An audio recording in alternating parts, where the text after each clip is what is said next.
Greetings, humanity, and welcome to Channel Other Doc.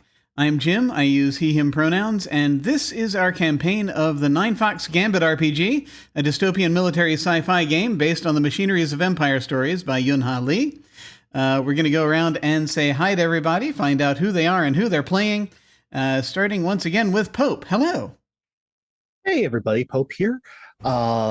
Glad to be back with the Ninefox Gambit crew playing Shuos Robin. Both of us use he, him pronouns, and there can't possibly be some sort of absolutely horrific things waiting for us down on planet. Not at all. I'm sure everything will be just fine. And now we will head over to Ewan. Hello.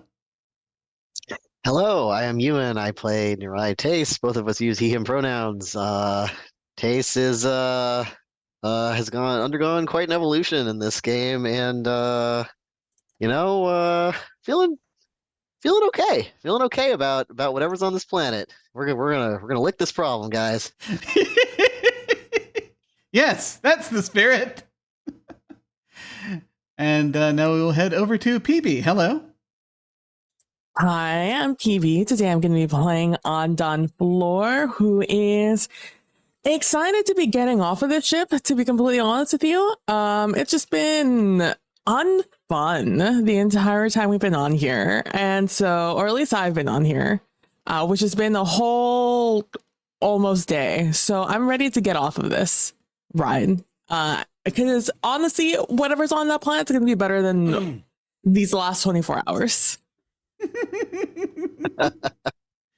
Well, you never know. You never know. I'm sure it'll be better. Yes, better. And of course, I am playing Rahal Graydon, who for whom the last thing he tried actually worked out, which is probably terribly dangerous. But we'll see for such a thing. Oh, hey, Aprax, thank you very much for the sub. Very much appreciated. And before we jump in here, you may see us use safety tools from time to time. Like we do with the other games on this channel, we're going to be using the X card, the N card, and the O card. If we hit something that's crossing a line for one of us, any of us can type an X in the Zoom video chat or anywhere else, hold up a card, make an X symbol, and we'll back up and do something else. If something happens that we're okay having in the game, but we don't want a graphic description of it, we can type an N in the Zoom chat, and we'll fade to black on it or put it behind a veil, so it'll be there, but we won't go into detail. Finally, if we're exploring a topic or an area of roleplay that's particularly intense for us, but we want to keep going anyway, we can put an O in the chat to let us know we're okay and that we're all good to keep piling on the drama. Something else we can do is put an O with a question mark after it when we're moving into a difficult topic, or if we say or we do something and then think, maybe that might have been a little too much, then everyone else can respond to that with an X and N or an O to let us know if we're still doing okay. We're also using the pause. If any of us needs to take some time, we can ask for a pause in the game while we discuss things, or just take a break for as long as anyone needs. As a reminder, just a few content warnings. This game has very dark themes. It has the potential for player versus player conflict depending on choices made, and may contain references to assimilation, brutality, atrocity, capitalism, colonialism, genocide, torture, hegemony, human sacrifice, and imperialism. And if you want to see the list at any point as you're watching live on Twitch, you can go in the chat and type !9CW, that's NINECW, and it will show up there. It'll also show up periodically on rotation. So it's very heavy stuff. So if you need to dip out at any point, absolutely no problem. We totally understand. Also, please remember we have an open door policy, which means that any of us and any of you can feel free to step away from this at any time if we need to. It's just a game, and mental health is always more important. And so without further ado, I shall hand things over to our calendar. Hollow. Hello. Hello, I am your calendar, Hollow. We're getting close to the end here. And I think I'll, before we pass it over to our players for a brief synopsis, I think I'll roll right into this week's soliloquy. Oh, ye fractal stars that chart our treacherous skies, how oft thy light doth cloak the void's deceit. We sail not in the comfort of assured horizons, but on the razor's edge, where time itself bends and twists to the calendar's cruel decree. Each faction's gaze a dagger cloaked in silk, each ally's smile a mask of porcelain lies. What trust can be in bonds forged of necessity when honor's weight is balanced on a shifting scale? The raw hall keepers of law and whispered truth guard their secrets like a miser's hoard his gold. Their justice strikes as lightnings of the dark, yet who can weigh their scales when none may see? Do they shield us from chaos or merely themselves? Their words are scripture, yet their eyes betray a judgment held in hands both veiled and stained. Narai with their equations, vast and cold, hold the universe in their palm, yet shield their hearts. Yondon, with their artful grace, spin threads of beauty to snare the unwary. Yet onward we must tread, though the path be fraught, for in this great construct of empire's will, we are but cogs in the ever-turning wheel. To falter is to break, to doubt is to die. Still whispers lingering in the corners of the mind. What purpose drives the phoenix's rebirth when its ashes poison the earth it leaves behind? Come then, you void-born shadows. Come, ye enigmas wrapped in fire and lies. This command, this burden are ours to bear. We sail not towards certainty, but chaos's maw, where every choice births consequences untamed. We shall not falter, though the fox may laugh, for in this unkind calculus of war, to stand is to defy the very stars. Badass. All right. Let's take it to the player perspective recap. Oh dear. Pope, you've been doing so well. I think it's on you again. I love your recaps. So, the group was very much split, heading in all sorts of different directions. Tace was in engineering, having decoupled the moth after having visions. There was a hiccup with the decoupling as the acting captain had a sudden oopsie daisy with their consciousness, to which Floor brought them back and was contemplating the holiday season tidings of a lot of weapons that Graydon had procured from the armory, as to which gun was big enough for Floor's feeling of satisfaction, safety, not entirely certain. And then there was a conflict aboard the bridge, a bit of a verbal and not so verbal series of jabs between the discipline officer, doctrine officer, and the arch trader and Robin, who somehow managed to get our Helix gun-toting Rahal doctrine officer to start monologuing, which did not make absolutely any sense to Robin.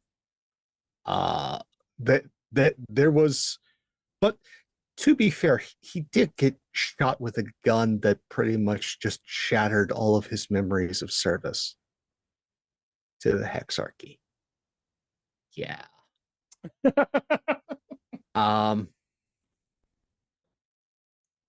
But that was just the beginning of this poor man's fate, as Robin decided to try and play 20 questions with him to get an idea of what the hell he was trying to do. And before the poking of the nerves, folks started to see things aboard the vessel. Like, why was it so desolate? And the majority of the crew being somehow on the ceiling, on the walls, on the floor, uh, jacked in, but also looking like they've been husked, possibly, by something spider-like. Um, the web's not helping with that analogy or the disturbing imagery that it brings. And so, yes, it folks had a rough time. Graydon was asked the revived acting captain to get a quick commission so that any other of the Kell that he encountered, he could give orders to, and if discipline instinct kicked in, they would actually listen to him. And then made his way through the not quite so empty halls, well, empty of living people, to where a bunch of Kell were locked in discipline. And as people were exploring the vessel and seeing the horror, Robin, absolutely ignorant to the status of the crew, just started poking with a karambit right along the nerves of the hand of the doctrine officer, which temporarily, with the screaming, brought whatever sort of cylindrical glamour was being used. So all of a sudden, the people aboard the ship were back, and then they went away. And then they were back again. And they went away with the screams. There was a localized cylindrical spike. And for a moment, Robin was the most powerful person on the ship. Glorious moment. But the rest of the intrepid crew were quickly figuring out what the hell to do and to try and get things in some sort of semblance of working. Paying absolutely no heed to where we ended up and looking out the viewports and seeing either a giant black sphere, not concerning whatsoever, or an asteroid orbiting a planet.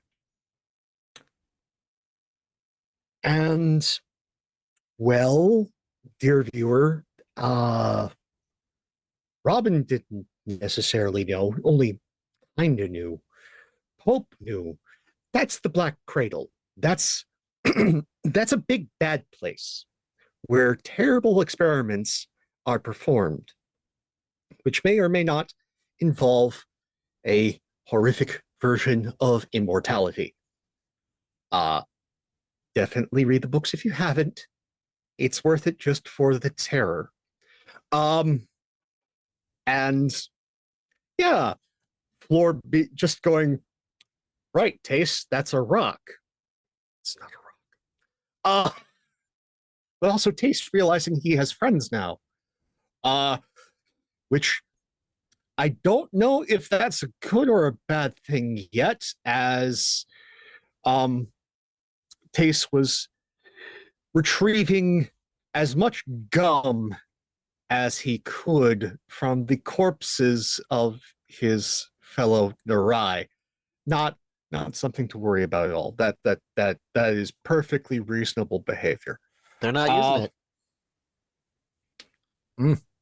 Yes. Keep in mind, audience, there is an entire large case of said gum to be found in Floor's diplomatic quarters underneath the couch. or an entire other case that is in the galley, but you have to go past all the corpses and the tableau to get to the galley.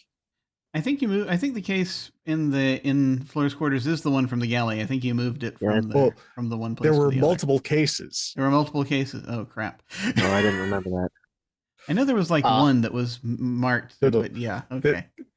Yeah. There were multiple cases. Robin left a message on the one that he left, but took the other case and then put it in Flora's quarters, underneath the couch. Because Robin is nothing if not somewhat cheekily predictable, but like the Riddler, that's kind of his charm. But with the cylindrical spike, it left a problem that the arch-traitor couldn't be put to sleep with the special gun that he gave Robin. So Robin improvised in a way that Jadao didn't necessarily appreciate by choking him out. This may or may not be before or after Robin probably psychologically snapped just a little. And then, as Flora was already making her way to the bridge, then the acting captain was informed as to needing to save the guy that had now been shot, stabbed, tortured, just a little bit, from dying, because answers were needed. So a bunch of folks reconvened on the bridge. The arch-traitor is unconscious over Robin's shoulder. The doctrine officer put onto a stretcher by the captain. In the transporting, all of a sudden a handy little notebook with this depraved individual's notes and oh so much math fell out of his pocket. And folks all slowly gathered back to the medical bay, where the book was handed off to Tace, Graydon. People were trying to figure out what was the next move. Graydon finally sort of ripping off the bandage, as it were, opening the file as to the mission that they were sent on, which involves the planet just outside the window. And to those of you long viewers here on channel Other Doc, why is that planet important? Why did the cylindrical spike happen here? Why was it all convening in this one point? Because the stars are right here. The stars are right. And so the group needs to go down to the planet and essentially do the mission and find out what the hell is going on. Because if things have already kicked off, the conspiracy that Graydon had been tracking, he had come to a series of new and terrible enlightenment. There definitely was a conspiracy between former husband and wife that had then been shifted by said ex-wife to a new lover, just so happened to be the doctrine officer, and may be kicking off across the entire hexarchy as we speak, and may be very bad, but it may be very good, and we have no idea of knowing unless we go down to the planet. So that's what I've got, folks. The planet's the key Some of us are not necessarily as sane as we used to be, and we're all on a terrible clock. And with that, I've just remembered that finally the thing that I said earlier this evening, that I actually started my process slightly earlier, and so something must be missing. And I have just, with that statement, I have realized what it is that's missing, and that's that I did not go back and reorganize my notes.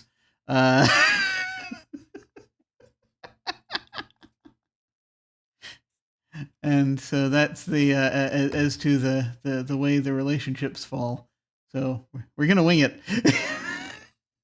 I was gonna say, you guys are organizing your notes? Dang, I just have a bunch of like unconnected like post-its at this organizing. point. Yeah.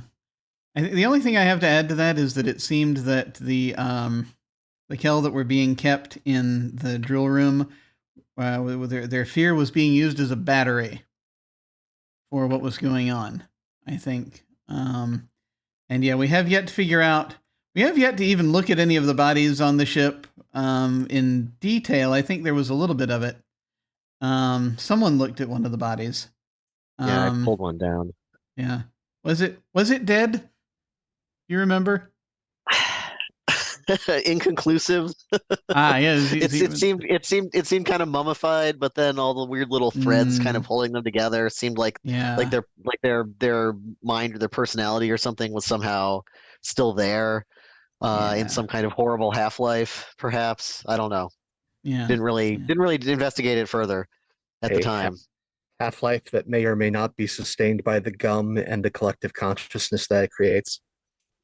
Or the alternate calendar, the other calendar. Yeah, that it's kind of piggybacking off the main one.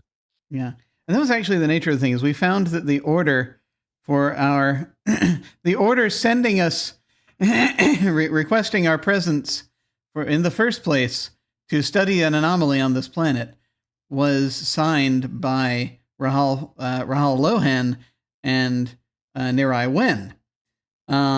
Who previously I had been putting Nirai Wen and her offspring in the same category, kind of the same bucket as Rahal Fowler and his many, many offspring. And who is basically, he's got this whole family tree across the hex archet that I thought he was maneuvering into place to try to take over. But in fact, whether he's doing that or not, they have been maneuvered more recently by Rahal Lohan, who is, of course, Fowler's mortal enemy.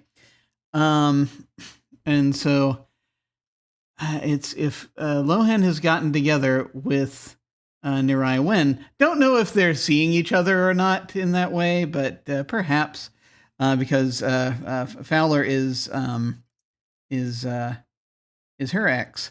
But that just means then that if the gum is theirs, then that's going on independently of anything with the large family tree, and it's only going to be people. I suspect. I'm not sure if the gum ties into the possessing Jadal copies or not, but both the gum and the possessing Jadal copies are coming from the same side of the equation, basically, is what that means. And so I would suspect anyone who Nirai Wen personally did injected formation instinct into, so probably mostly Kel, are good suspects. Nirai Lan, of course, who was carrying Jadal, is an exception, but that he is a child of Nirai Wen, so that's where that connection comes in. That's all. That's all I can think of. Anyone else got anything for recap? Yeah. You feel like that's good? I think that's pretty solid.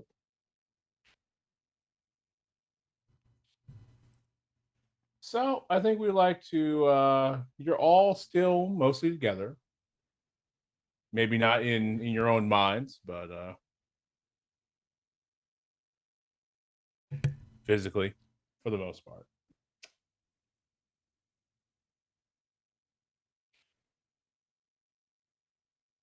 Well, it appears we're on a ship with a medical officer as the captain, no pilot, and a lot of dead bodies stuck in every nook and cranny. So, and we have to go to some black location. What is it called? Black spot, black. Know we're what I not mean? going to the Black Cradle, though, directly. It's just the planet it's orbiting around.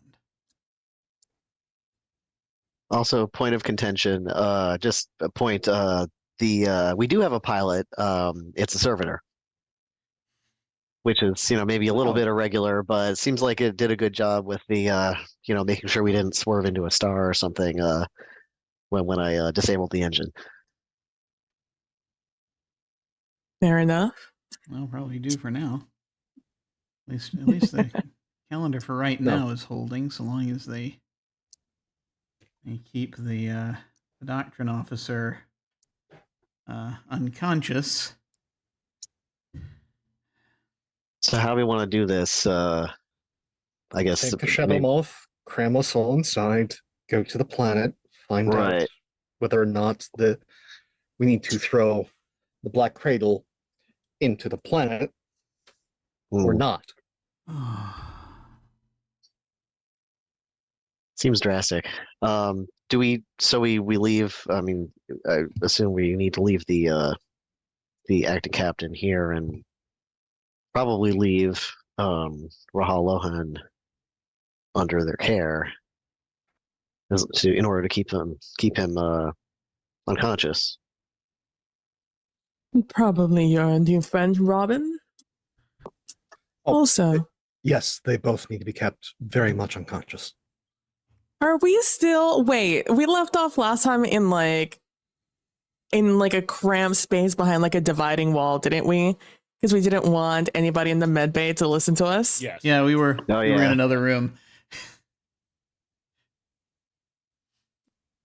Yeah, there's also a small group of Kel that we managed to keep from getting killed the same, or I don't know, Borg assimilated by the same way as everyone else. That's one hell of a way to get assimilated. And you just sort of glance over at Robin. Is Ko all right, do you think? Ko is probably going to want to stay aboard the ship. As awful as it is not an unknown quantity to him. And honestly, he's kind of fond of going through all of the different tubes. So I think he would probably prefer to stay here as opposed to going dirt side and slugging it through whatever horrific biosphere is down there. Plus, the likelihood of mosquitoes will definitely keep him on board this vessel. I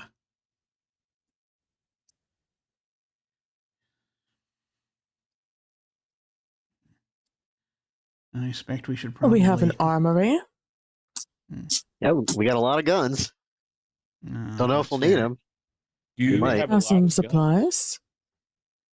I mean, at least they're basics in case, because if their calendar down there gets because there were some odd fluctuations, right? Yeah. Was there? I would strongly suggest taking things that are less technologically advanced. Yeah.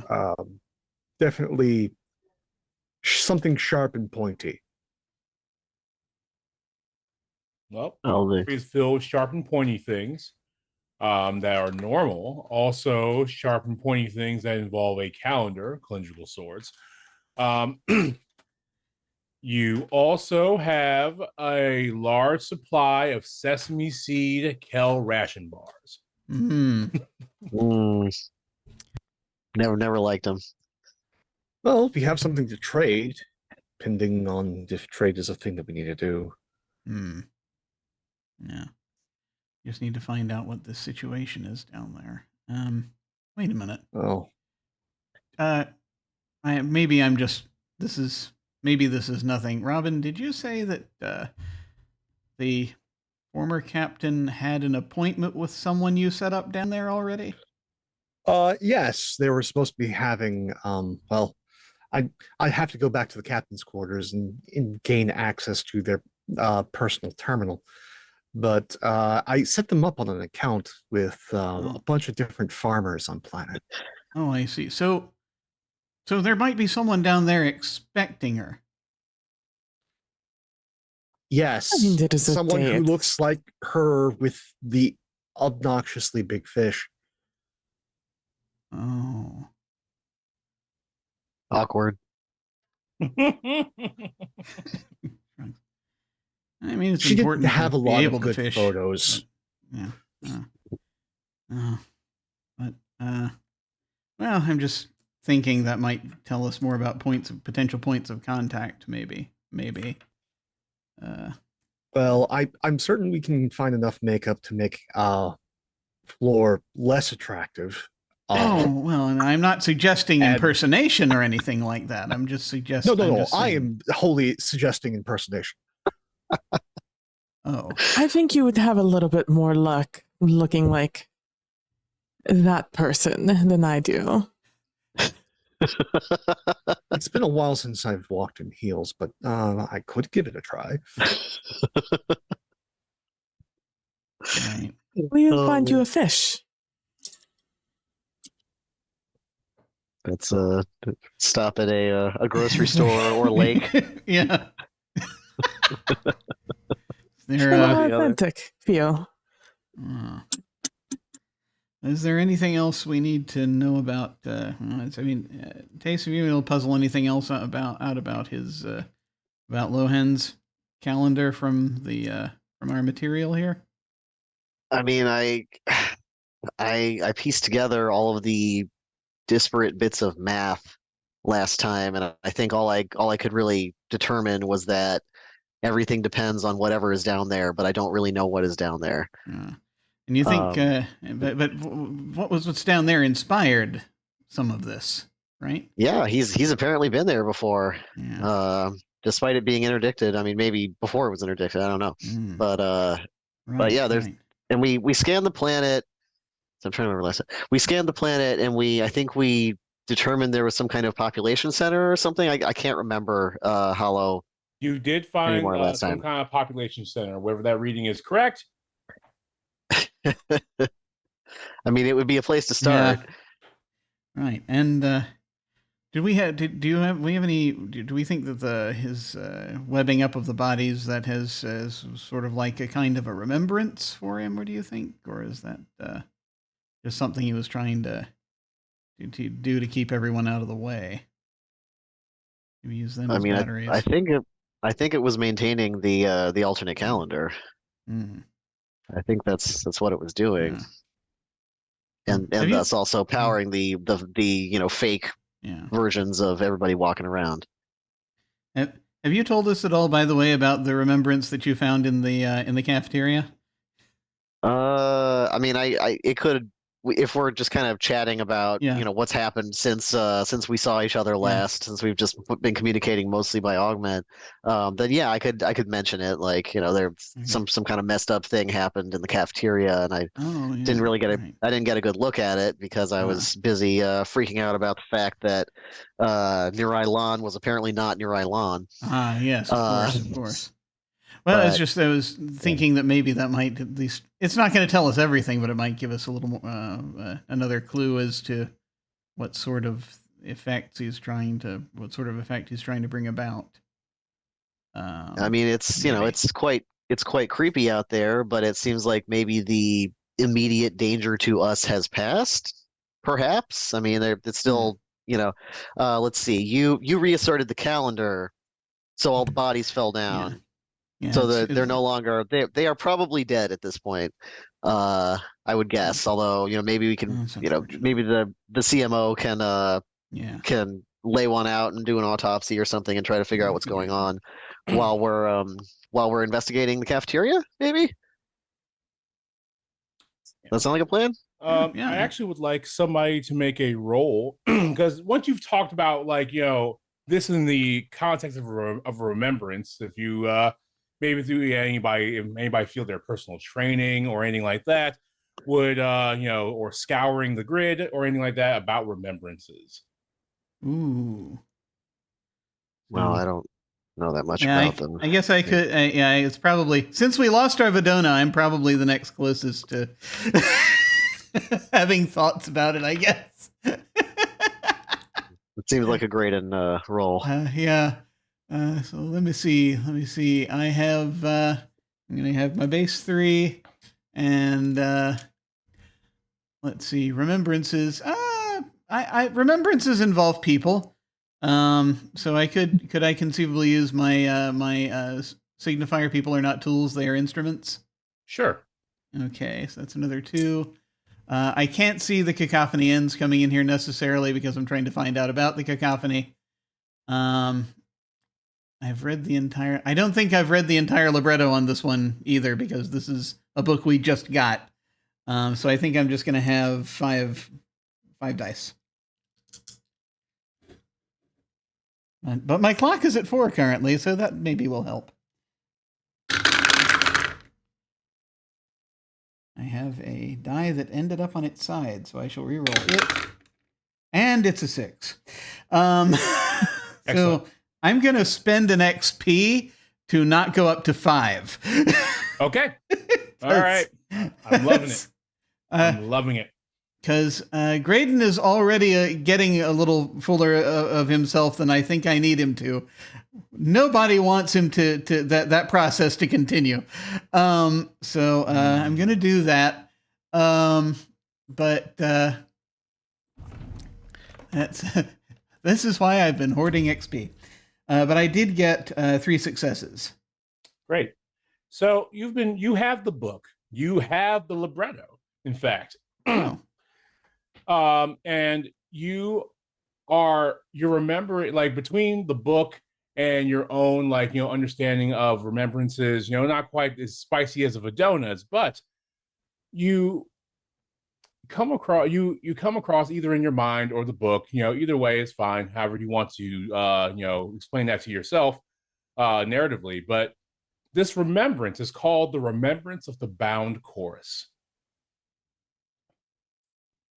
It is a remembrance that recounts the tragedy of a place called Kauf's Constellation. It was a remote outpost in the Empire that was sustained by a ritual known as the Binding Requiem. In this system, individuals from the outpost were selected as anchors, and their lives and consciousnesses were tethered to the intricate mathematical rhythms of the high calendar. Ooh. Anchors were selected by devotion. How only the most devout or compliant were considered honorable enough to actually be remembrances, which is kind of flips the whole concept of remembrances on its head, because normally you punish heretics. Yeah. It's like it's fascinating because this is like the only remembrance I think I would have heard of in history where the participants would have volunteered.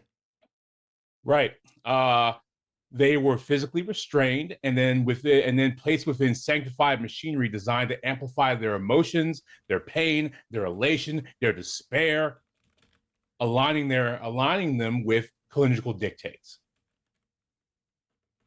The amount of human suffering and ecstasy had to stay on a constant balance, or the entire remembrance would fall apart.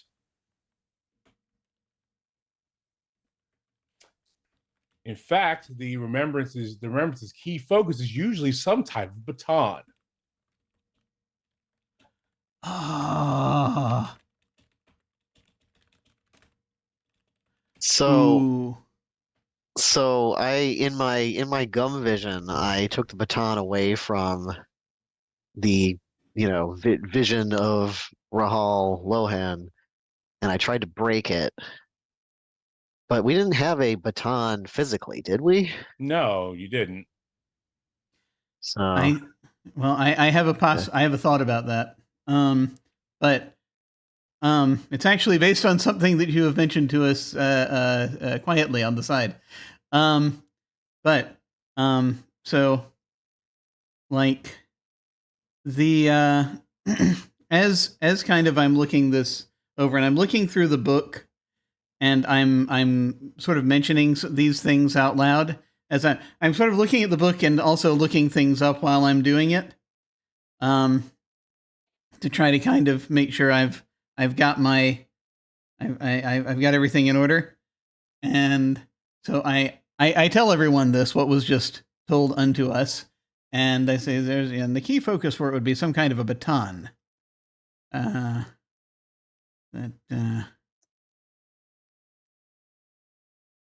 Physical? Metaphysical? We're dealing with a lot of weird here. That's a good question. The only thing I think we have a book and a pen. That's all I can think that we have here. It's a nice pen. Anything about these look weird? And I'll just again just pick up the pen and hold it out to Taste, see if he notices anything unusual.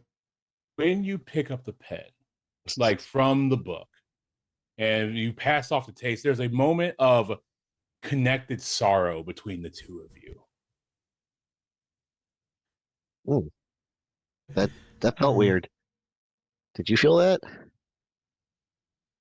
I did. Yeah, there's got to be something weird about this. It was like the coming of winter. So, do we use it or do we break it? I don't know what breaking it would do. I say slightly casually. Yeah. I suppose. Theory, it would dissipate whatever energies are powering the thing that he wants.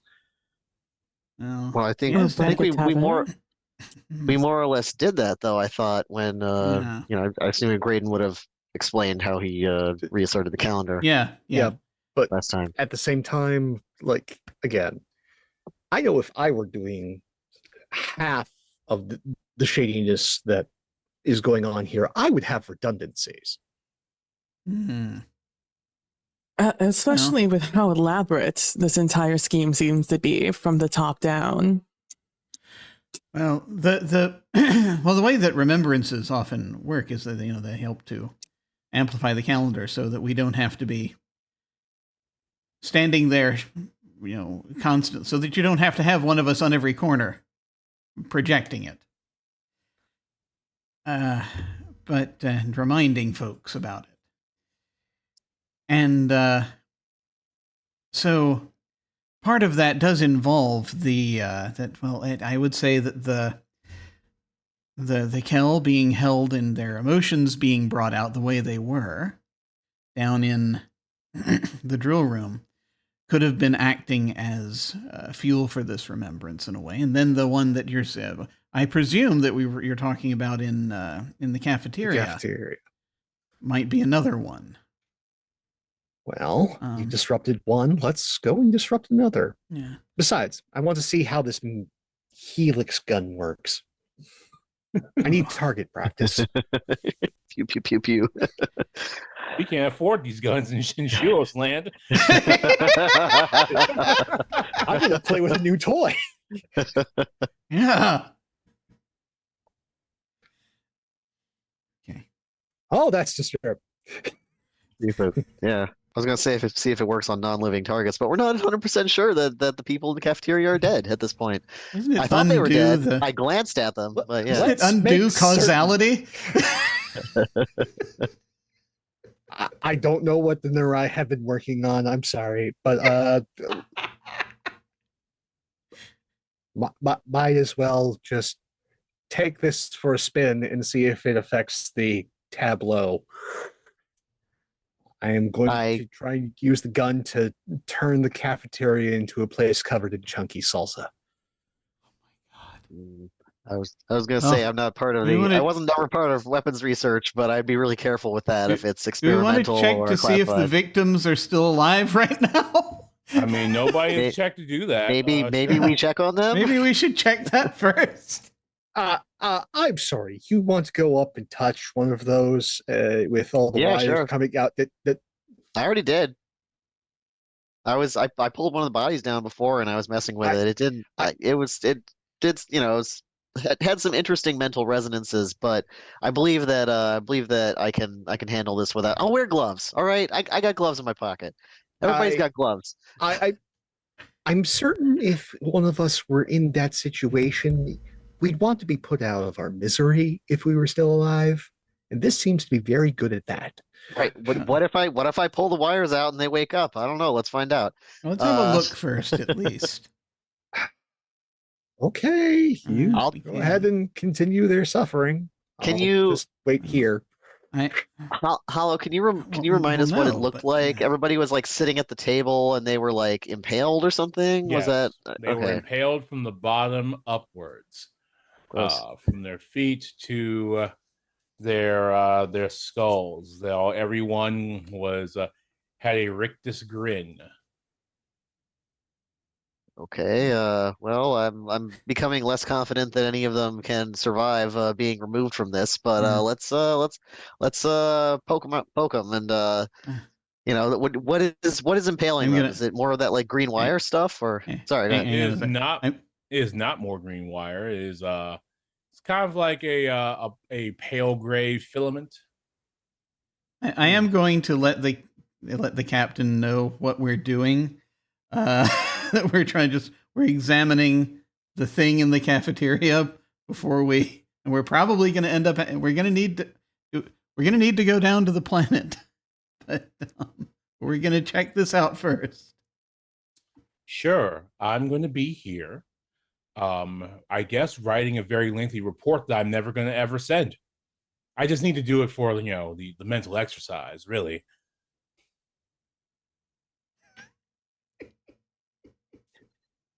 Sounds good. Let's mess around with these filaments. I am wearing the gloves. I wasn't wearing gloves before, but I put the gloves on, and I've got the big old mad scientist gloves or whatever that I'm just headcanoning that every Nirai carries for handling interesting things. So I'm gonna. Do I know any of these Kel, or are they all just officers? Or at the high table, it's all officers because that's what the high table is for. Okay, so I don't really know any of them. I hadn't interacted with any of them. Okay, so when you walk in, who is carrying the pen? Oh well, I was holding it, so probably me. Yeah, sure. So as you walk in, instant death. No, not instant death. That's too good for people. Too simple. Too simple. Too fucking simple. I am wearing the gloves though.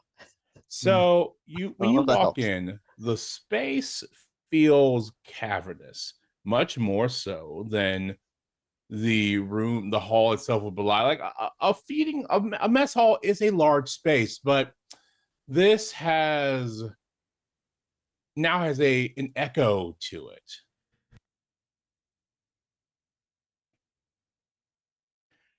And as you are standing in the room, Naraites, because you are holding the pen, you hear this very soft, "We are your people, your children. We will do as we are bidden." Do you guys hear that? Echoing throughout this space. The singing. No, I do not. No singing. Okay. It's probably fine. I keep walking. No. There should be no singing in this room. This room there's no singing in this room.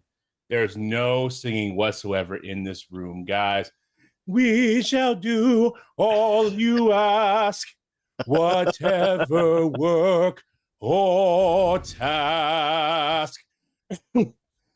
No singing in the room whatsoever. That's ridiculous. I'm walking toward.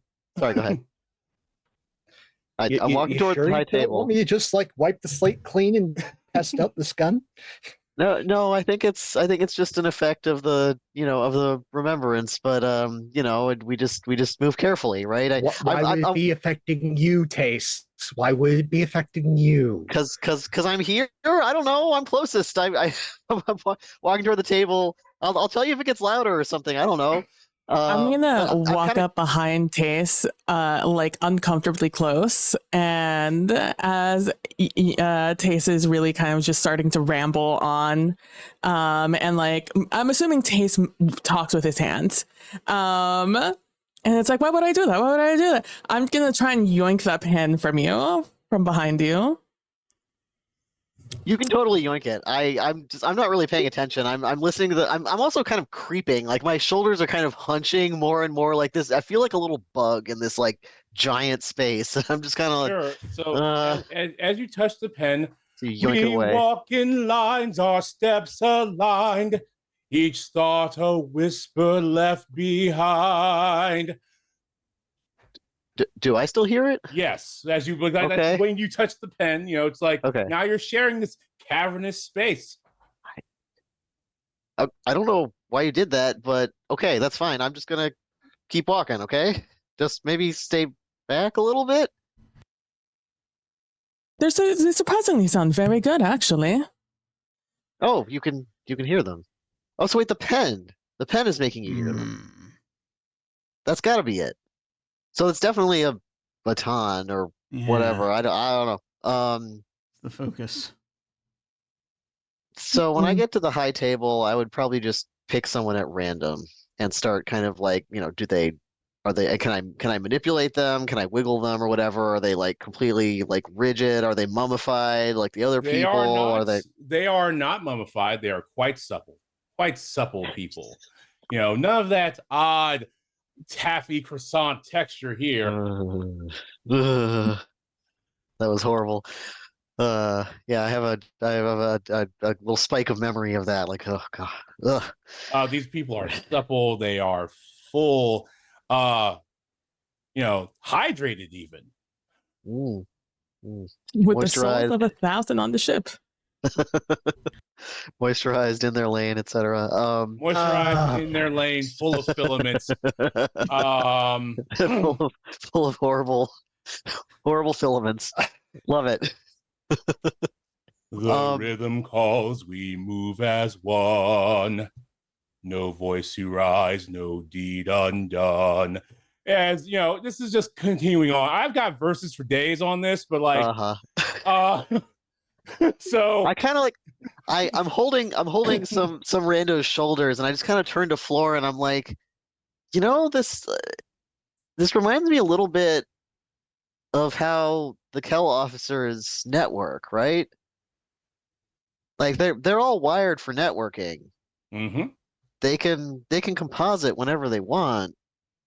Do you think that I'm not an expert here, but do you think that this could be like piggybacking off a composite effect? And maybe that's why they use why whoever it was used the officers specifically. Well, I mean, as you just said, they're all networks, so it's easier to tap into whatever power source or, again, frequency and use it to boost whatever it is that you're trying to do, at least theoretically, from what I understand. And my understanding is I should probably shoot all these people and stop whatever's going on. Well, no, I mean, like, this could give us data on what's going on down at the planet, possibly. If this is what was the inspiration, the planet was the inspiration for whatever is going on here, then, well, let me just, and I just kind of bend down and I grab a filament, like near the floor or whatever, and I just kind of I tug on it. I'm trying to like see if it comes loose, like a cable or something. It does not come loose. have you ever cut Oh, no. cheese Mm-hmm.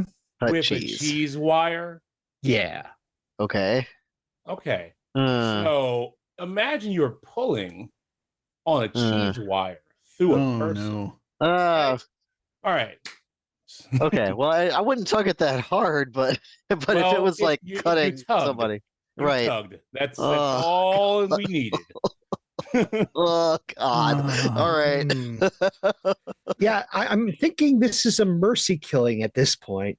Uh, Oh. is there blood? Is there does it appear the person is still alive The in some blood capacity? flows down the filament, but then when it gets to the end, it flows right back in. Okay, you know what? I'm done. I'm done. I hold my hands up. I back up. I'm like, you know what? I don't even care anymore. See, you're learning. Trust the Shuos. They usually have the right idea the first time. How many? Don't take that one to heart. I'm sorry. You said trust the Shuos, and that's that's still. That's a But little too far. You seem How many very are- nice, but How many are there in this tableau? 6. Okay. 6. Do I think that at this Oh, point, 6. given the high calendar has been reestablished here, that taking these folks out will make anything weird happen? Will there be any spikes or anything to my knowledge? I'm glad you asked, because let's go back to our remembrance we learned about. Mm-hmm. And this remembrance was made to originally was made to show the horrors of anti-calendar resistance movements. You know, show horror and that sort of thing. Also, if this thing were to fall apart, it would probably take all of their accumulated suffering and just turn into a nice shock wave of calendrical energy. If you just it's not about if you just blew it up. If you just tried to free them, I mean, they are here for a reason, and technically they volunteered because Kel served. No. Oh God. Is there yeah. is there numerology in this world? Like, is there Absolutely. a significance to number 6? Yeah. Would I know the significance of the number 6? Well, the number we have a 6. hex arcade. I imagine. Yes. Yeah. Hex arcade. Also, if we're going by the old school stuff, again, your primary numbers of power are 2 and 4. But considering the heptarchy was removed, they may have diminished the significance of 4 and reinforced that with the significance of 3. Famously, there was a fortress that was completely rebuilt after the heptarchic became a hexarchic, because you must reinforce 6, because 6 is the prime number of the hexarchic.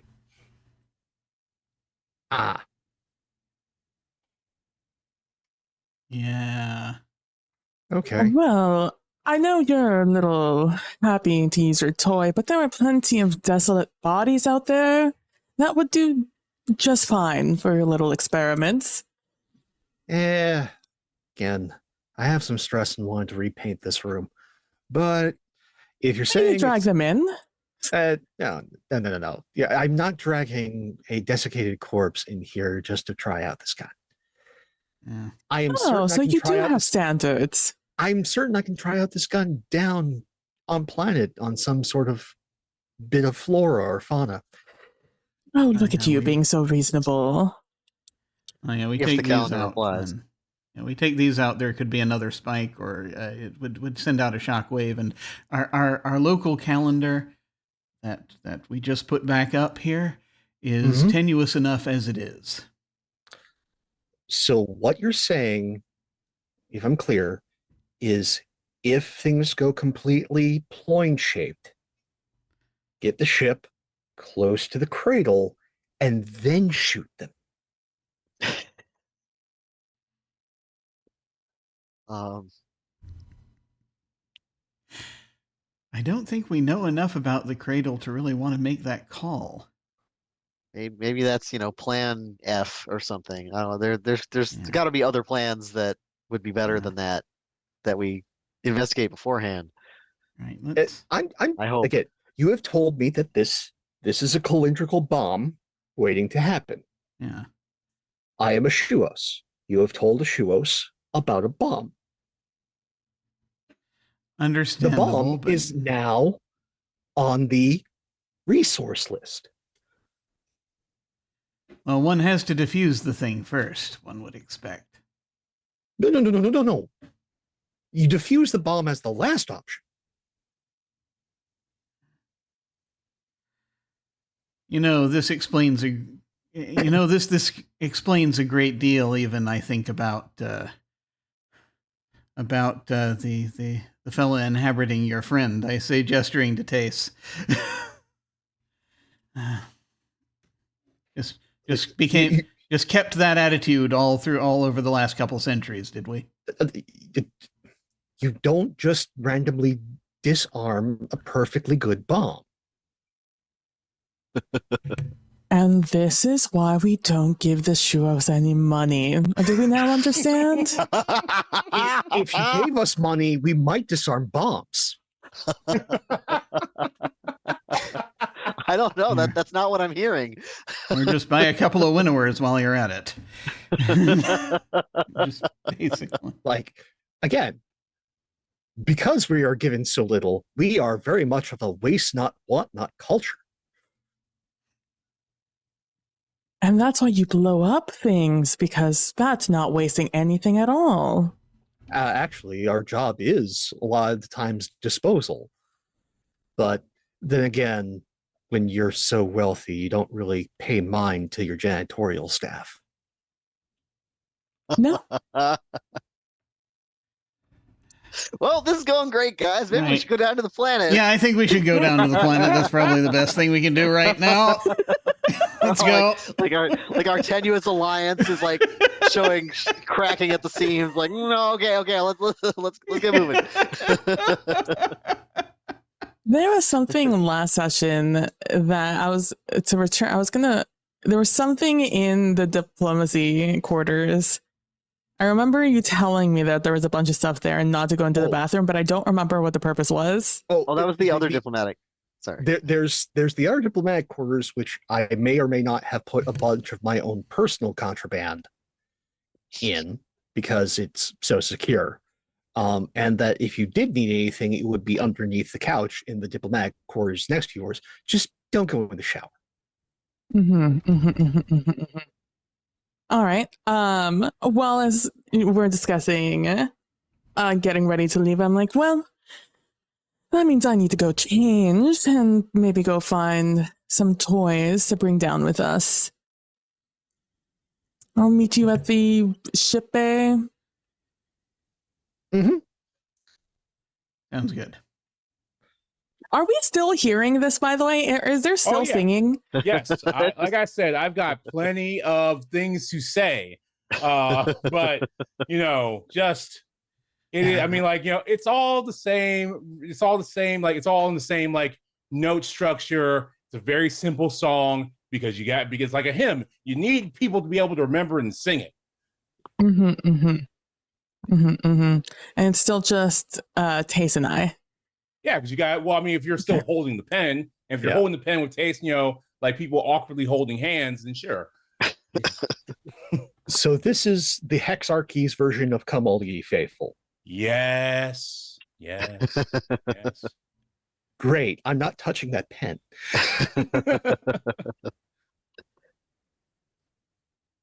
Can I gently take the pen back, or do you want it, or who wants it? Who wants the pen? God. I'm not gonna aggressively bid for it, but if I tug on it and you don't let go, then I'm just gonna kind of raise my eyebrows at you, okay, do you want this? You'll definitely tug at it, and I won't let it go, and I'll look down at you for a moment, and then another moment, just kind of make you sweat a little bit, and then I will almost give you like an intense look for a millisecond. It's just, to play on the on thing, and then I'll let it go. So, and I'll be like, don't do anything silly with it now. No, I'm just gonna put it in my pocket. Maybe grab my instruments before we go down. Got a briefcase of portable scanners equipment that I'm sure could be very helpful. And I just kind of put it in my pocket. I'm just like, what does she know? She's on to me. Oh no. But so I look kind of perturbed. I'm just like, backing out of the room, like, okay, the chorus thing is just gonna so if the pen is on my person, like, do I have to be touching it in order to? Well, no, I had it with gloves, so I could hear the chorus anyway. So I just kind of back out. I'm just like, okay, we're gonna leave you guys to it, and bye. Yeah. Hold on. I mean, so some things as you've been like in the room, touching the pen, things like that. That it's not just the 6 voices at the table. This is a chorus of the ship. Okay. Like the crew of the ship or the ship. The crew of the ship. The people who are bound around the ship. It's like, what if the 6 of the table were a semi-chorus, but the rest of the ship were the choir. Okay, so when Graydon kind of semi-violently restored or reasserted our regular calendar last time, and the bodies fell off the walls and stuff, we thought that was the end of it, but that is not the end of it. Is what I'm hearing. They are still networked. They are still there, and they are still networked. Or maybe there are some bodies networked that you might be now aware of. That you haven't found yet, but you are now aware of, Maestro, because you have the baton. I hear the word Maestro echo in my head. I'm just like, okay, I'm just gonna put that away. Yeah. I am going to. I'm going to send you a message. Sorry, go ahead. Yeah, if you put the pen down, it stops. Well, I just put it in my pocket. Okay, well then you're stuck. Okay. I mean, this is clearly related. We got to bring it. It's just I don't know what's going on. I will sort of over augment, since you seem to be scampering away. Just over augment. I will say. I will tell you, yes. Be very careful with that. We do need to hold on to it though, so in case we need it to try to unravel this thing. Yeah, I'm working not on some anything thoughts with in it. that direction. I'll scan it. I'll scan it once I gotta go get my my instruments. Okay. I'll meet you guys. I'll meet you guys in the bay. Yeah, and I just stepping over and around mummified corpses essentially as I make my way through the show. I mean, you guys are doing the same thing wherever you're going. They're all over the place. Just I gotta go grab my my stuff from my lab. And I'll change and go grab whatever is hiding under the couch. In your room or the room next door? In the room you told me to. Oh, the room next door. You find what looks to be a guitar case. Oh boy. Mm-hmm. You pull it out from underneath the couch. Do you open the guitar case? I will flip 2 of the latches, and then the last latch I'll like pop open with like the stick side of the broom or something. Give myself a nice amount of space. Okay. You carefully open that last one. Nothing is set off yet. It's just sitting there closed. Yet.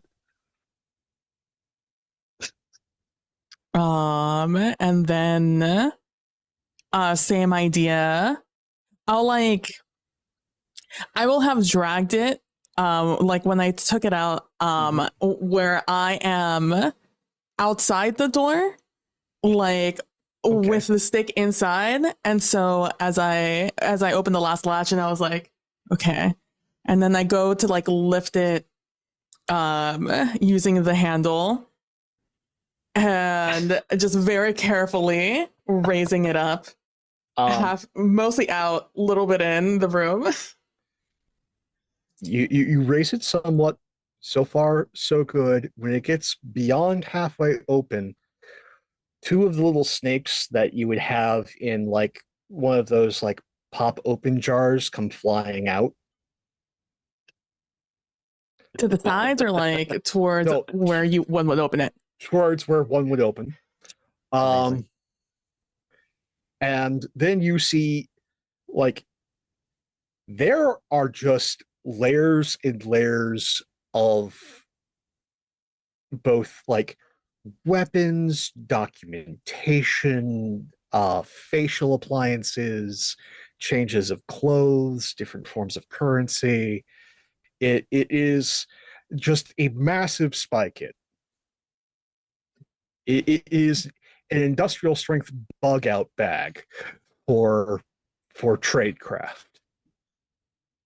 I gotcha. I'll definitely take the things that I think will be useful when dealing with a random group of people, like the random currency, certain paperwork, or like a forgery kit that, you know, we can quickly do something for the four of us. And then I'll take some of your stuff when it comes to disguise stuff, mostly very pigmented sort of paints, things that you would probably do to like mesh in with your surroundings, just because they're more pigmented than the things that I usually get. Usually I have to layer what I have, so just getting a nice pigment will work, and it'll probably match more with like the farmer aesthetic down there, since they also have cheap things. And then I will very careful. I'll also take some of the like the non-calendar using weapons. Oh, yeah, there's a impressively broken down pistol that looks to be made out of ceramics. Oh, I'll definitely take that, and I'll replace it with the calendar dependent little laser pistol that I picked up earlier, just so you have something there. There's also like a wide variety of wires, whips, and knives. It's like, I shouldn't be surprised at the Shuos like to have a little fun. I'll take a knife, and then I'll very carefully close it again. Same deal, just outside the door with the broom, letting it down very gently, so as to not set anything off. And then I'll slide it back down under the couch if you ever get back to this place, or at least Cole can use it in the future. And with that, I'll saunter back to Ship A B, I think it was that my pilot stopped in, and you know, whole new heels, like a more like light blue asymmetrical dress as I head out.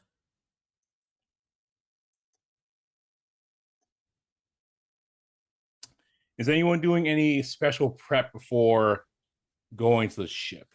Oh yes. Since like this ship is in absolute disarray, it's along the lines of, this is what we like to refer to within Shuos Academy as a procurement opportunity. So going to Rahal Lohan's quarters, absolutely turning the place upside down, grabbing anything valuable or destructive, and then doing the same thing to the captain's quarters. The first thing you find in Rahal Lohan's quarters is a gilded metronome. Huh. Taking that. It's just like picture a full-on military rucksack, and I am just looting. Sure, yeah, a gilded metronome, several librettos. Might be able to use these as holiday gifts later. Silver tuning forks. Oh, Man, this guy was on these are theme. pricey.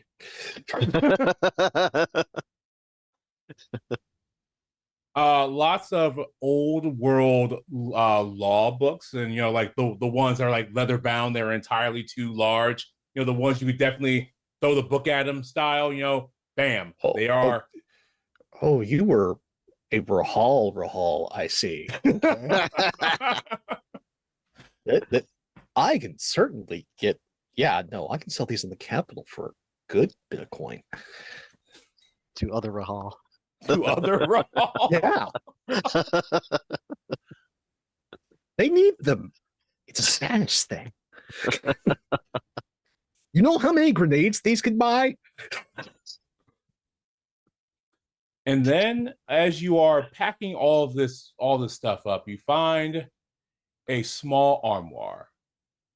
And inside is not clothing nor goods or anything, but a diorama of the Hexarchate at large. Oh dear. Okay. I actually have to pause for a second. Damn it. Take it like a small camera out.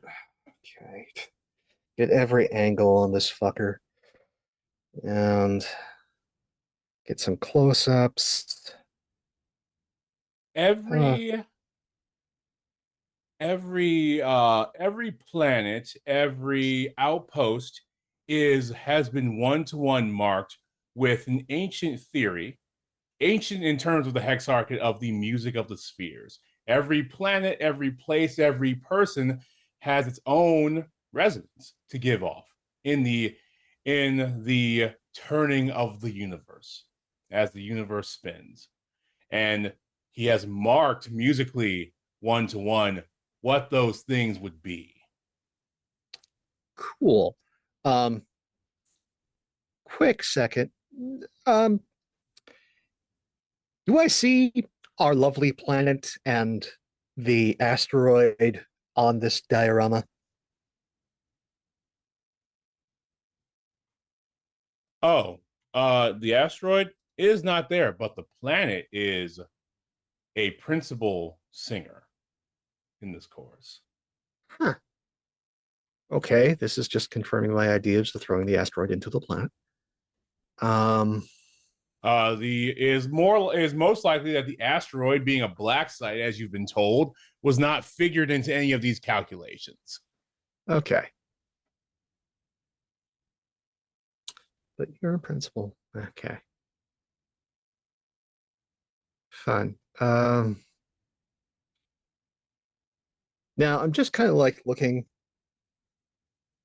So where are all the principal singers? Well, I mean, they would be on ships right now. And if you reach under, there's a little dial that moves banner moths around the Hexarchate. No, I should keep this to myself. As much as all my training is telling me to. Graydon. Yes. Oh, Graydon. There's a. Don't ask. I'm in Rahal Lohan's quarters. There's something you need to see. Oh. All right. I was just getting a report into the captain and prepping the shuttle. This is a bit of a priority considering everything, and you might want to definitely see this before we go down to the planet. Of course. I think this will be enlightening and upsetting. Oh. Well, I'll come up and take a look. Good. I won't be here when you arrive. If you need me, I'll be someplace else. Bye. Yeah. I have the captain's quarters to raid. The captain's quarters is as boring as you expect it to be. Yes, but there might be like some loot or maybe like a hunting rifle or something I can get. Yeah, there's definitely a tiger hunting rifle in there, because that's what you do with officers. You go instead of in the Hex Arcade, people tend to go hunting in that very old, feudal style. I go hunting with my friends. We don't go play golf. That's ridiculous. We go hunt dangerous animals. Probably a few fishing poles. Like, okay, I can take this. Fishing poles are definitely worth money, but I don't feel like dealing with the people who would buy them. Wow, you were just like staring at her corpse. You are just a disappointment. Staring at the shattered memories of their corpse of all those hunting and fishing trips. Yeah, you were Damn. an absolute disappointment. Do you at least have like some decent linens I can sell? Absolutely not. No decent linens. Everything is utilitarian. You couldn't even break for better thread count. The shape-shifting uniform was all the thread count they needed, issued by Kel Command. You were so disappointing. I actually agree with the Andon and how fucking utilitarian you all are. Well, at least I got one thing of use from you. I mean, there's booze. It's like going to somebody's dad's study. There's books about war, booze, and boring clothing, and a hunting rifle. I'm taking I will leave the rest and let this just be as upsetting as possible to the next captain when they come in here. That I am not like leaving everything pristine. No, this place has quickly been turned over, but not only has it been turned over, most everything has been left.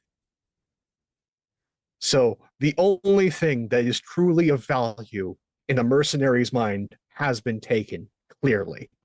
Yeah, it is that boring. Do you want pictures of the fish she caught? Sure, I can use them to photobomb the diplomatic quarters later.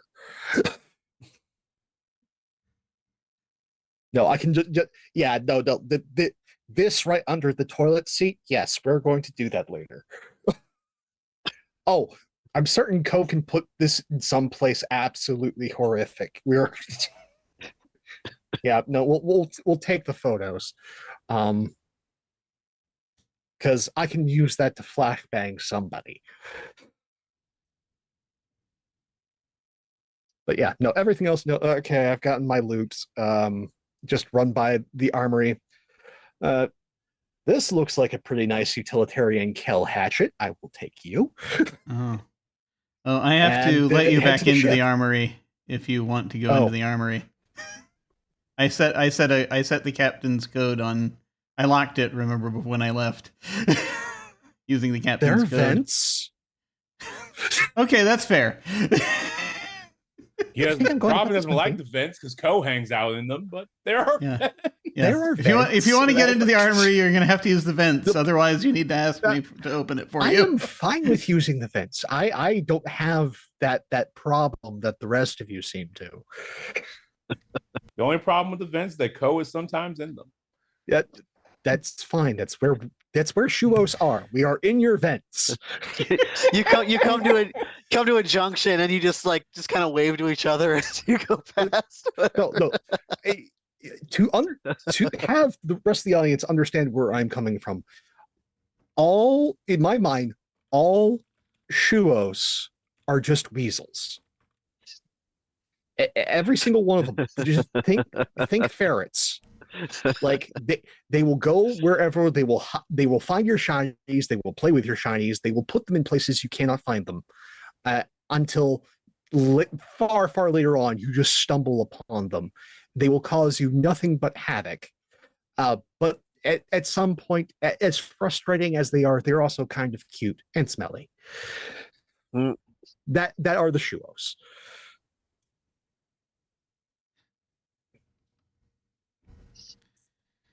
I believe it. All right. See here. Then we have, as you're doing that, what do you do with this tab? You find this tableau of a rated room and a diorama. Oh, okay. Braden. I'm just looking around. It's like, oh, what a terrible mess. Oh, I see. Yes, and sort of go over and I look at the I start thinking, could Lohan be this messy? No. And this room must have been tossed recently. And I will go and I will look at the diorama that has been laid out here and see what I can make of it. I presume that it's does it show, is it just like a thing showing positions of things, or does it also have calendrical details? Calendrical details. Ooh. It's all calendrical shorthand. Things that all are kind of like, forced to learn and then kind of forget because that's what we have an eye for. Okay.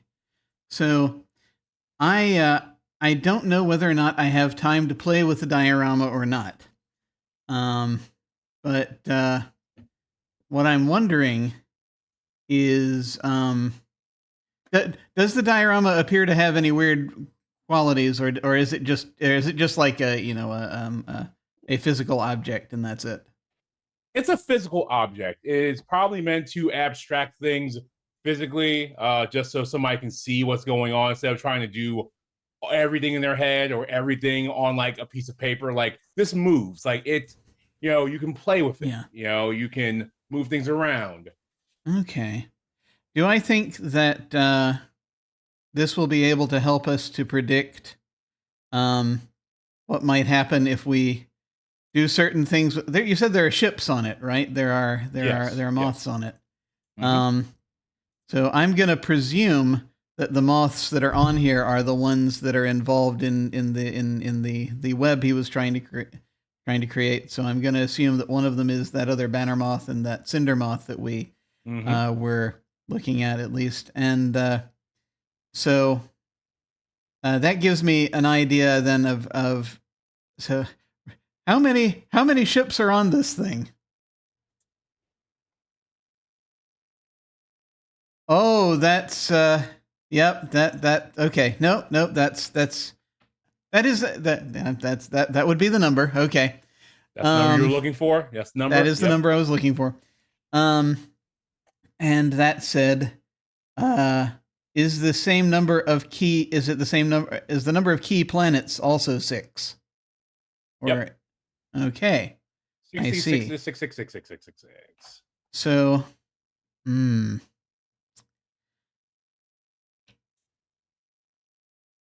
taking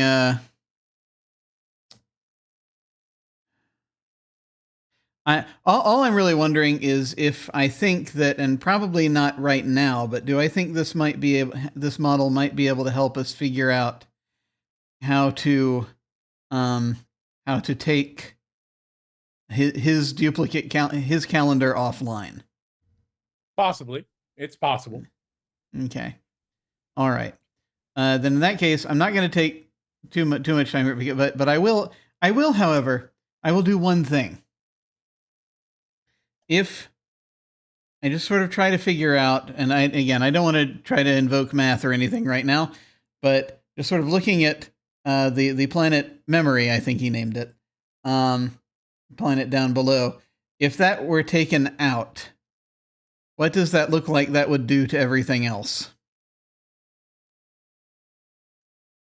Everything seems, all the notes would go off color.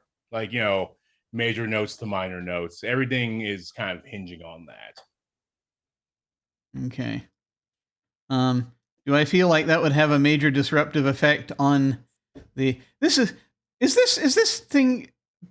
This is the entire hex arcade.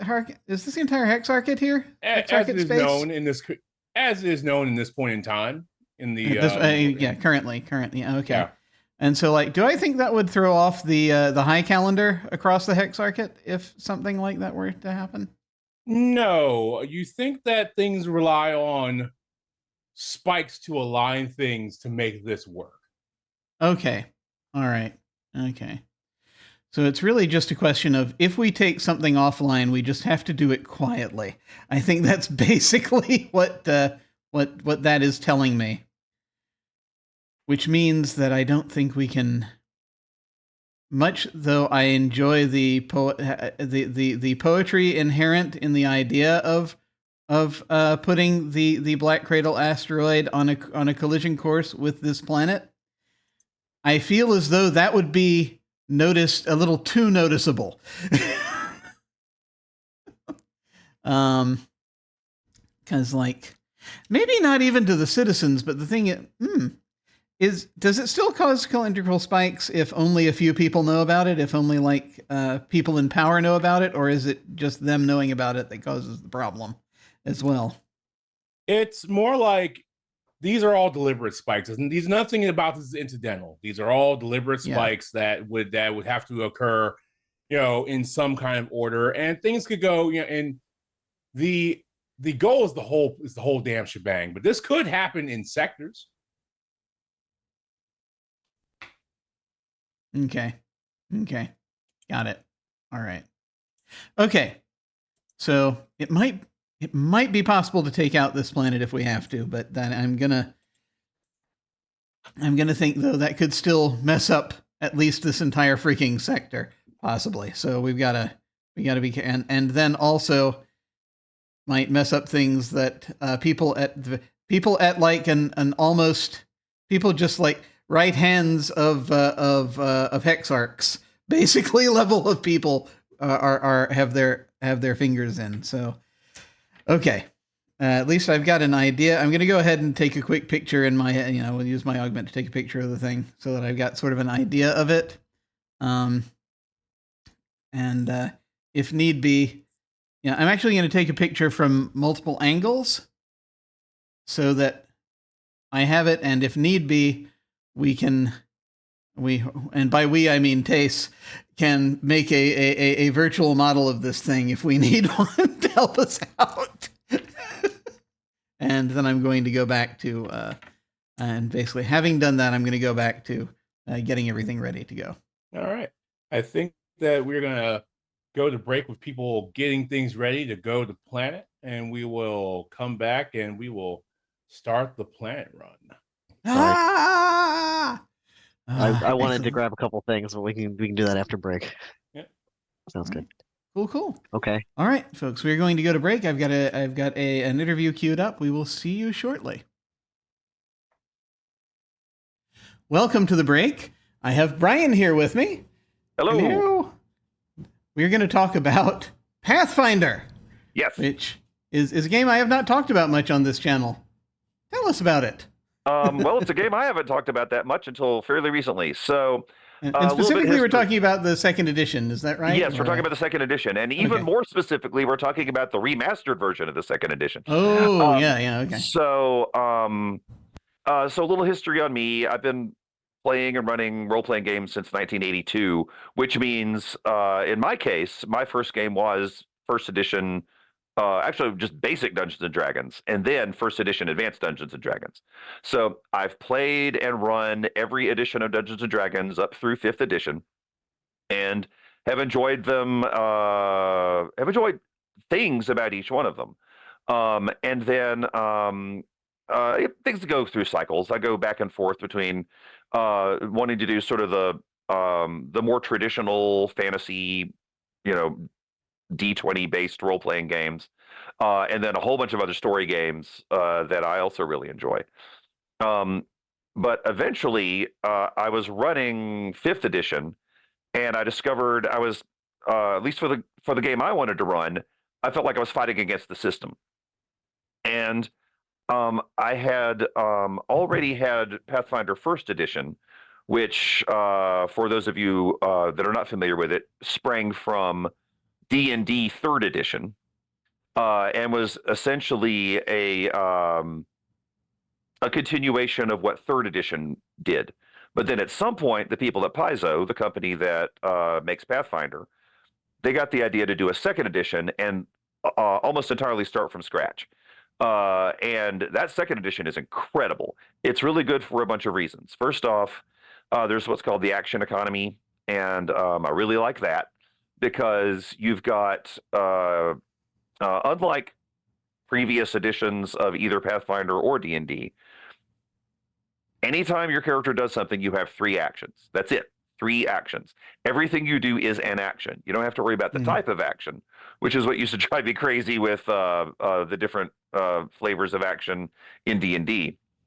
And there are different ways to most things you do take 1 action. Some things take 2. Some things take 3. Like if you're casting a particularly powerful or involved spell, that's a 3-action thing.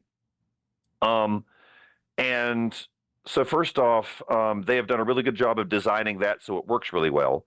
They have also, when they launched second edition, it feels to me as a player and a game master like every decision they made and every revision that they made was basically just to make the game more fun to play and more fun to run. And as a game master, it's a lot easier to run. Still a bunch of stuff to keep track of, so know what you're getting into. And then the OGL thing happened. So I'm not going to go into the details on that. Google it if you're not familiar with it, because wow. But what it boils down to is, Wizards of the Coast made some interesting business decisions that unfortunately affected the game. And so Paizo had already done second edition, and second edition was in a lot of ways already really different from Dungeons and Dragons, but it still used a lot of Wizards of the Coast, or more to the point, a lot of Dungeons and Dragons core materials because of the OGL. Then they decided what they were going to do was they were going to do a remastered version, which I have the player's book here, which is showing up very badly on my screen. A little fuzzy right now. Yep. Sorry about that. Anyway, you've probably seen it anyway. But they've broken it into different books, and what they've done with the remastered version is most of the reason that they did the remastered version is they wanted to make some changes to improve the game. They had some ideas for improved mechanics. They had some ideas for actually some of the setting stuff they changed. It was actually really cool. But what they were going to do it anyway. But what spurred them into action was the OGL debacle. And they were like, okay, what we're going to do is we are going to make a version of this game that is entirely separate from the OGL. It doesn't use anything. So they changed some of the monster names. They changed some of the spell names. Some monsters don't appear now. But for the most part, all they had to do was change the names and kind of keep them the same. But my favorite thing that they did in the remastered version is they got rid of alignment. Because alignment has always been, I understood what they were going for. And again, I've played all the versions coming up to it. But playing alignment by the book, which almost no one does anymore, but playing alignment by the book causes a lot of challenges. So it's really nice that they have taken the alignment out of it and made the alterations that you as the game master would have to make in order for alignment not to be there. They've done some other things that makes the game run faster.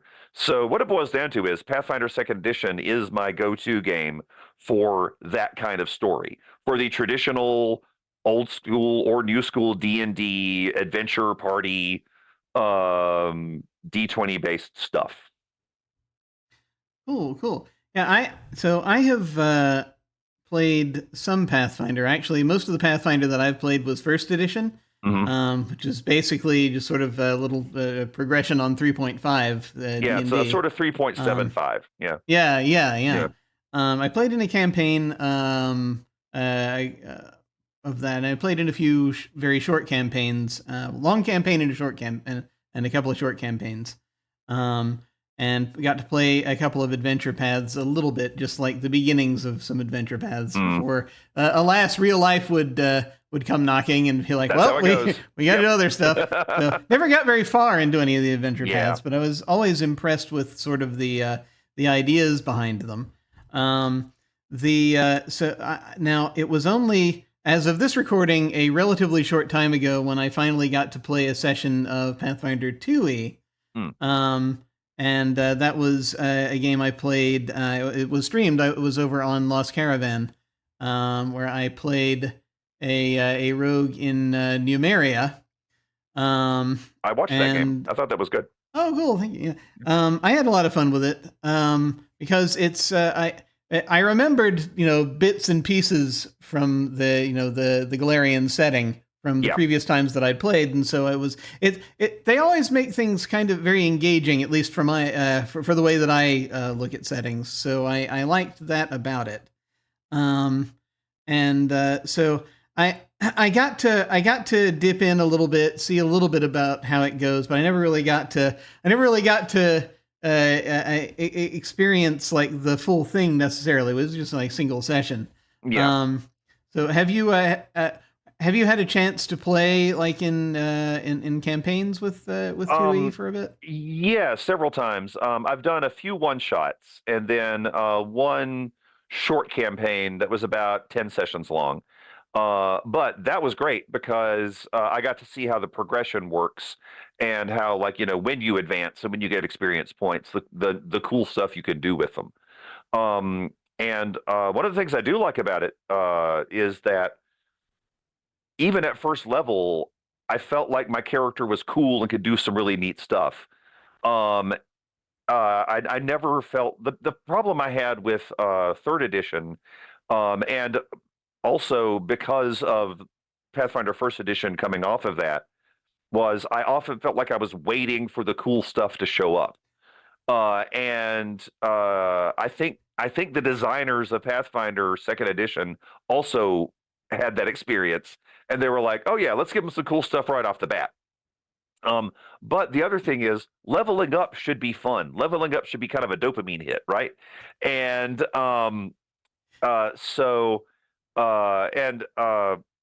that's one of the other things that I was glad I was able to play a campaign, because I got to go through a few levels. Nice. And I was playing a rogue too, and got my rogue up to, like, doing going from like doing some cool stuff to doing like a whole bunch of cool stuff. And also, yeah, it's I was pretty unfamiliar with second edition when I started playing. But fortunately, the game master was quite familiar with it and was able to. So first off, he was really good at running it. But the thing I discovered is, I didn't have to keep track of that many things, even though I wasn't familiar with the system. Which is another reason I'm glad I started at first level, though, because that does help. You've got a limited number of things you can do, so that way when you do your actions, the things you're choosing from are not. It's not like when you're 10th level when you've got an encyclopedia full of stuff to do. Yeah. So that helps too. I definitely recommend starting at a low level and building up when you're doing this, especially if you haven't played this game before. So you mentioned that they changed a few things about the setting. Can you talk a little bit about that? I'm not as familiar with how the setting was before, unfortunately, but I do know that they've kept most of it. So if you're familiar with Galarian from First Edition, this still feels like Galarian from First Edition. But I do know that they have changed. Well, okay, some of the stuff that they've changed is comes from the new mechanics, like because alignment doesn't exist anymore. You've got some groups that were sort of dependent on being a specific kind of alignment, and because that's not a thing anymore, they've expanded that into you're not as restrained when you choose a certain character type, and so that I like. And the other thing that I like about it is that they were moving away from this already. But you don't have to worry about like evil races anymore, because that's just not a thing. Okay. You've got good. Yeah, you've got collections of a certain you've got groups of orcs that might be some assholes, but you've also got plenty of groups of humans that are assholes. Which to be fair, the setting's always had. But so that's one of the things I like too, is that so the changes are fairly subtle. They didn't do anything dramatic. You've still got Galarian. They have recently released some adventure paths and a couple of source books that go into a lot more detail in some of the areas that were not that were mentioned on maps, like the Milwaukee Expanse and things along those lines that I really like. That they've based certain adventure paths in those areas, which gives them reason to give you a lot more detail on them, which I like. Cool. And I will say that as far as alignment goes, when I played it that one time, I didn't miss it. Right. I've never been I've never really been down on alignment that I know a lot of folks are. I've never really been against it. I kind of used it as more of a sort of a Myers-Briggs type thing, or just sort of a guideline, really, as to like to remind me, how do I want to play this character? I don't know how I want to play this character. Let me pick that, and I'll play that. So that kind of helps me with that sometimes in games with alignment. But it didn't really. I'll say in that one shot, it didn't really trouble me very much. It was just basically playing. The character was from an area of Galarian that is kind of in some ways based on kind of Eastern Europe, sort of the Slavic regions. And so, of course, basically anytime I play a character and I'm talking like that, all these characters eventually turn into Rada Sabegia, basically the actor who's from a number of different things. It's just, I end up taking on his gestures and the way these things go. It just sort of happens to me. We all have our touchstones, It happens. Yeah. But it was a lot of fun, though. And it's nice to see them kind of, especially getting away from the idea, especially that really helps. It really helps to drop that if you're trying to get away from the idea of like certain races are evil and all of that, which is really, really bad. It is. So I'm glad to see that. Was there anything else you'd like to tell us about Pathfinder before we dive off here? No, I think I already mentioned it. Like if you're into D&D or curious about D&D, but maybe don't want to give Wizards of the Coast any money, like a lot of people are right now, check out Pathfinder. And one thing I will point out is all of the rules are free online. You don't actually have to spend any money. Go to Archives of Nethys. Just Google that, Nethys, and check out the rules for yourself before you spend any money. It's all right there, and they do the people that run that website. It's not Paizo, by the way. It's a completely different group. Yeah. But the people that run that website are awesome, and they keep it updated regularly. All the remastered stuff is on now. Yeah, very useful site. Very useful site. Well, if folks want to find you, where should they go? I am Vaclam on all the social medias. I'm on Blue Sky mostly these days, and that's VAKLAM. And speaking of Pathfinder 2nd Edition, I am one of the hosts of a podcast called Infectious Enthusiasm, where we talk about Pathfinder 2nd Edition. We also talk about other games too. So it's with my friend Quinn Murphy, who is the game master I was mentioning earlier. He is very good at Pathfinder. He mostly the way we do that is because he knows so much about Pathfinder. Most of the talking about Pathfinder goes to him. I throw in the 2 or 3 things I like about it, and then that'll remind me of a game that does something similar, and then he and I will talk about other games too. So yeah, check us out.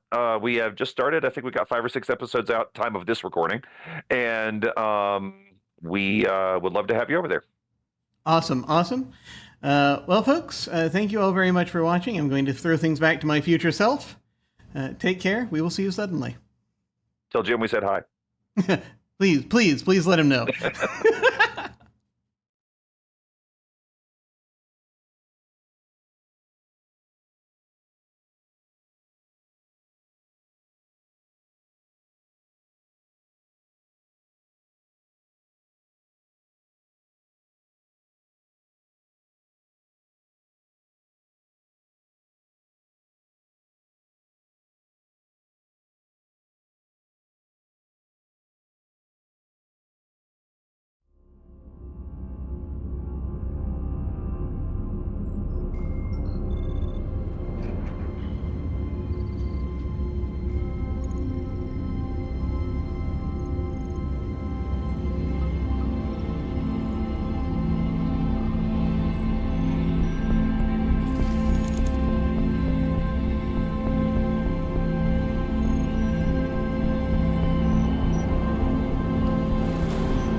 We have returned. Hello. But at what cost? Yes! At what cost? At what cost, indeed. So before the break, people have been scurrying about doing various vagaries on the ship, and we're getting ready to go off to to the planet. But I think that Tace had one thing you wanted to do. Let's get that squared away.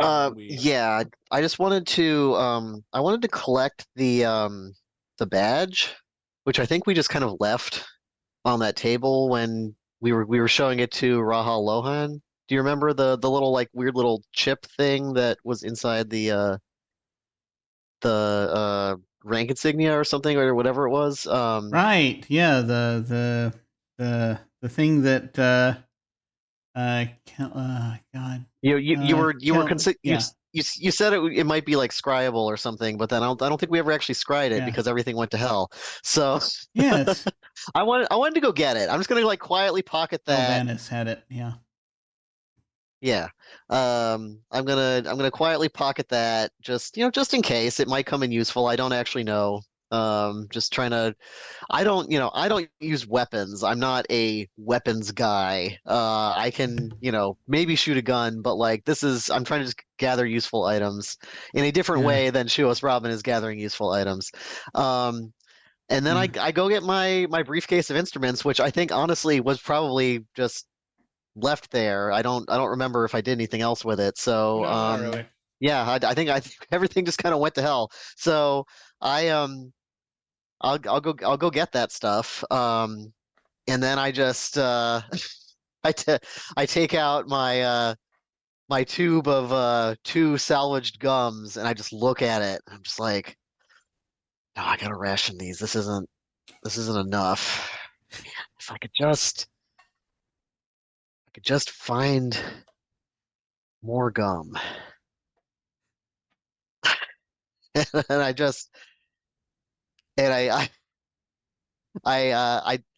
take out the pen. And I don't hear the chorus currently, do I? Or do not I? in the room. Okay. And I'm just like, where can I get more gum? This is all related somehow. And I just kind of I put my hand on the wall and I'm just like, hey, Shattered Skies, do you know where I can get more gum?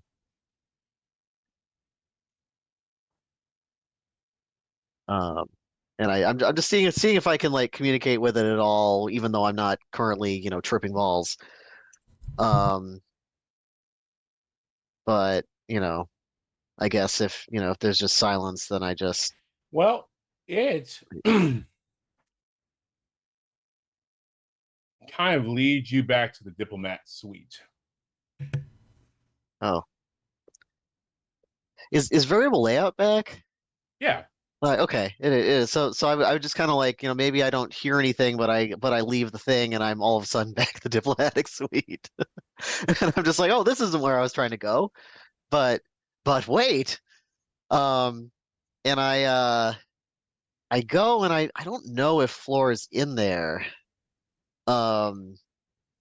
Depends how long it took you. Yeah, I don't I do know. take a while to get dressed, so I think I just I touch the door and I'm just like Shattered Skies, can you help me out here? You mean you are still Shuos for a day? I am. Do I have the permissions to just go in there then? You do. Okay. So I just kind of I listen for a second, but I don't know that I would actually I wouldn't be able to probably hear inside. So I just open it. I just walk in. I mean you probably hear the sounds of a shower. Oh shit. I mean you see a red suited individual just like fueling up. You also came back for the cheese platter. Yeah, it's good cheese, huh? I mean, something keeps bringing it. I think it's the servitors. I mean, yeah, that's their job, right? And I come over. I also I also take some cheese and I just kind of casually look around the room, like why was I led here, you know? But I can't, Code's there, so I can't. I mean, what do I Code's do? like, all right, dude, I'm just feeling up. I gotta go do wet work. Oh, all the calories I gotta burn, Sure. What? I don't even want to know. I'll see you later. I think some of us are going down to the planet to find out what's messing up the calendar. So, we'll be back probably. Oh, I hate plant work. All the mosquitoes. Oh, I'd say, yeah, I suppose it is a universal constant of every planet in the galaxy that there is somehow some kind of horrible biting insect. I wouldn't know. I haven't been to a lot of planets, honestly. Uh, ugh. I don't know. Maybe there's some kind of mosquito repellent or something that I could find. Maybe they have it in the armory. I don't know. But anyway, okay. Well, enjoy. I just kind of, eat cheese, super casually, super cash. Delicious cheese. This is How great. does one casually eat cheese? By looking extremely shifty while shoving cheese into my mouth. Is it like a chipmunk situation? Like, are you just? Yeah. I think I'm just like, I gotta like store it for later because Floor might walk out of there at any moment and I gotta run. So that's yeah. I just wait till Code's gone, basically. I mean, go left. And he's like, Okay. gotta fuel up. I mean, look, cheese is a very legitimate protein bar. It's great, especially on this ship. where all the other protein bars are gross. Yeah. Salty, Okay. weirdly. Sesame flavored. Yeah. And I start like I'm extremely like I am not good at so-called wet work or whatever. I like super quickly like constantly glancing back at the the bathroom or whatever. I start kind of poking around the room like what the hell, looking behind like couch cushions or whatever. I don't want to go in the bedroom part because that freaks me out. And Floor might walk out at any second. She's gonna think I'm weird. So I'm just kind of poking around in here. Oh, is the pilot servitor still hanging out? It is. It is not Okay. having cheese for Okay. Is the other servitor also there? No. Okay, the other servitor left. I'm just like I come over to the server. I'm like, hey, where's your buddy? Beep. Beep beep beep beep beep beep beep. Oh, okay. Yeah, I don't know what I thought I was gonna get out of this. Sorry. Just continue, maintain position. That's what pilots say, right? Or captains. I'm not a captain, but you got this. You got this. I just am super distracted. I'm still looking around the room. Like, what are the? I guess I would probably start looking under stuff eventually. Like, just what any kind of like. You'll definitely lockers hear or... the shower stop at a certain point. After talking to the servitors. Shit. I start like rummaging faster, but trying to leave stuff in place, but like rummage. What are the how long do you think it would take for me to find the suitcase of? I mean, out of curiosity, probably not long. It's under a couch. Like it's not. It wouldn't take people long to find the thing. Okay. But would you think to look under the couch? Well, that's what I'm saying. Like, I would start. Like, are you like start from the top bottom? Are you like look at the drawers first? I don't. And then, or like, are you look up, then down, then in the middle? If there are drawers, okay. Here's how I would pitch this. I was previously behind the couch, crouched down, hiding from Ko because I thought Ko was the not Nirylon coming in to kill me. So would I have subconsciously registered that there was a hard case underneath the couch? Let's roll for it. How about that? Okay. Much. Let's do that. Tenacity / tunnel vision. I'll say I pull my signifier. I don't think I am good at computer or I have friends now. Defend at all costs would help here. Nah. All right. Ooh. Wow. Okay. One. I've got 2 3s and 2 2s and a 1. Oh And shit! I'm up to a level 3 clock right now, plus my +1 Shuos bonus. So 4s would also have. Yeah, that's all successes. That's 5 successes. Oh Damn. yeah, you just Okay. I'm really good at finding stuff. Okay, cool. So I hear the shower shut off, and I'm like, shit. And I pull the I find the briefcase and I pull it out and I just click it open really quick. I don't think Robin had a chance to booby trap this one. You were just stashing it, so I just click it open real quick, and it is just completely full of gum. Gum holla. Oh yes, this is the gum mother. This is like in Pulp Fiction where they open the briefcase and the golden light floods out. This is basically how I'm feeling right now. I'm just, oh yes, this is the mother. Okay, close it, get the hell out before Flora comes out and finds me and thinks I'm weird. Definitely not weird. I'm not weird at all. This is great. I have so much gum. I am so prepared for whatever comes next. I'm not weird. Okay. I'm not weird.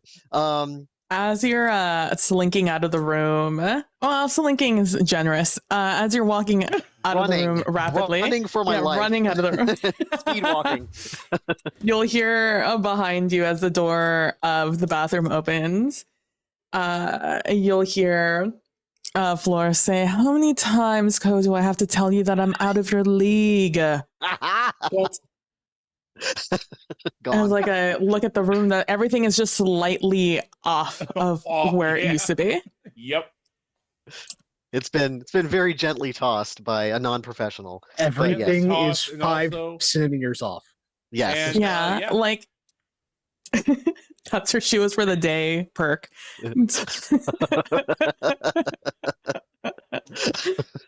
Come out of the league, but that cheese ain't out of my league. You're the one who keeps ordering it. it just keeps reappearing in your quarters. You never seem to get any. You keep ordering it and it keeps disappearing before you even get any. It's just we keep eating it all. Like my cheeks are full of cheese and I'm running away. Yeah, that's not a slink. I'm running away. I'm running for my life. I will just legitimately just like I will go around a corner or something and just like fill my pockets with so much gum. I'm gonna have gum everywhere, every pocket, all of my cool like cargo pants pockets or whatever, all the cool the places I keep all my cool little instruments and everything. And I'm probably if there's some kind of storage compartment in my instrument briefcase, I'll also put some in there. Just like gum everywhere. This is your brain.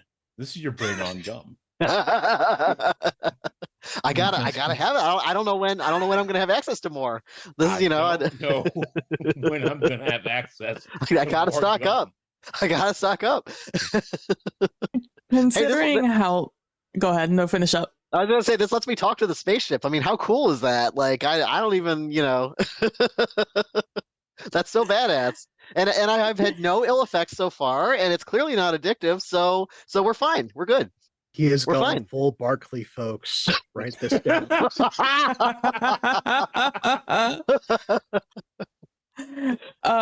Considering how long Graydon and Robin are gonna take on their little adventures of figuring everything out, and Tace and I are gonna be like, Tace is gonna be there first. Yeah. And then I'll be showing up a second with like a notebook with all like the IDs that I'm trying to make sure are filled out correctly. And I am Oh, sorry. I was just gonna say, as you come in, I think I'm alone in here, and I'm like I've got my hand on the side of the moth, the ghost moth. What is it called? I forgot. Shadow moth. The shadow moth. With my hand on the side of the shadow moth, and I'm just like, hey, I'm Tace. I work on moths. It's really nice to meet you. I'm just like chatting away, And then you walk in, and I'm just like, oh shit. You cool, be cool. Be cool, be cool, be cool, be cool. I'm like, It's like everything's fine. just stretching casually, just getting all limbered up for my ride in the cargo nets as we cram ourselves into the ship. It's going to be real fun as Robin drives us down there or pilots us down. Yeah, piloting. That's the word for that. Hi, Floor. How's it going? It's been good. Prepared for the trip down. But it seems that Robin and Graydon are off working on things. I was certain I'd be last, but yeah, I don't know what's taking them so long. Yeah. If you look in the ship, you'll see that Graydon has been there. In that he was prepping the ship when Robin called him. So there may be some stuff that's been moved out of the ship so that there's enough room for us, that kind of thing. But he's just he's left everything in very neat. This is Graydon's work for sure. And very clean. Interesting. Robin must have found something when he was scrounging around. And you can tell she's trying to find the nicest way possible to. It is called procurement.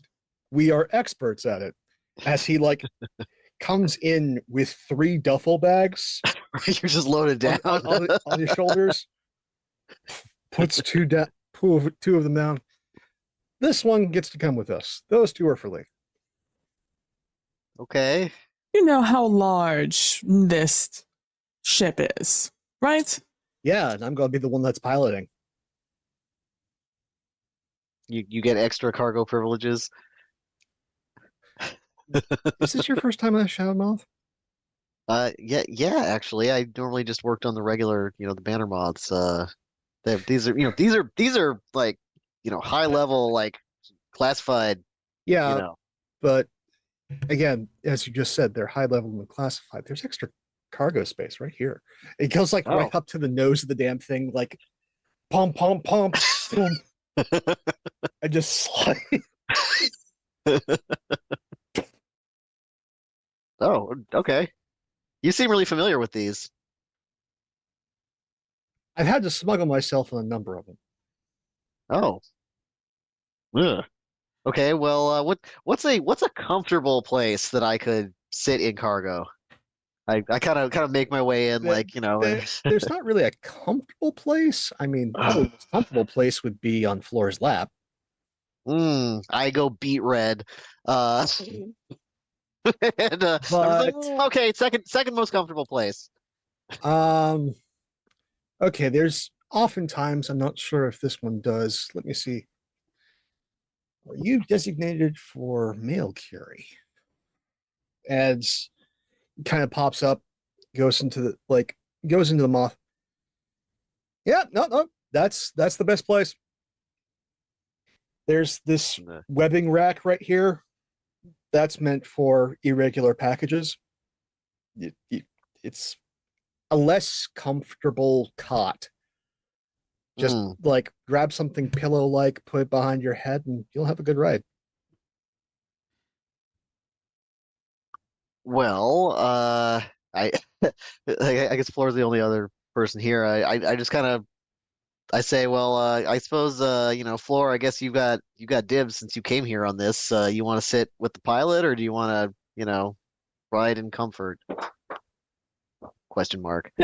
I'm definitely going to take the seat up front next to the pilot. Yeah, that's fair. I just start climbing into super awkwardly climbing into the net. So I'm just gonna make myself comfortable here.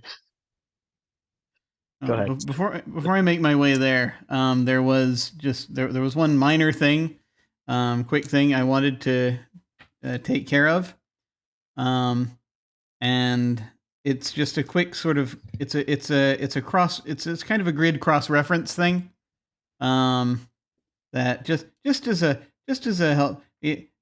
helpful thing, because once again I'm remembering this is information I have in the Rahal files. Just just if I can get a quick list, if I can cross-reference crew members, Kel crew members with had their formation instinct. If there are any other, just see if any of the others had their formation instinct implanted by Nurai Wen.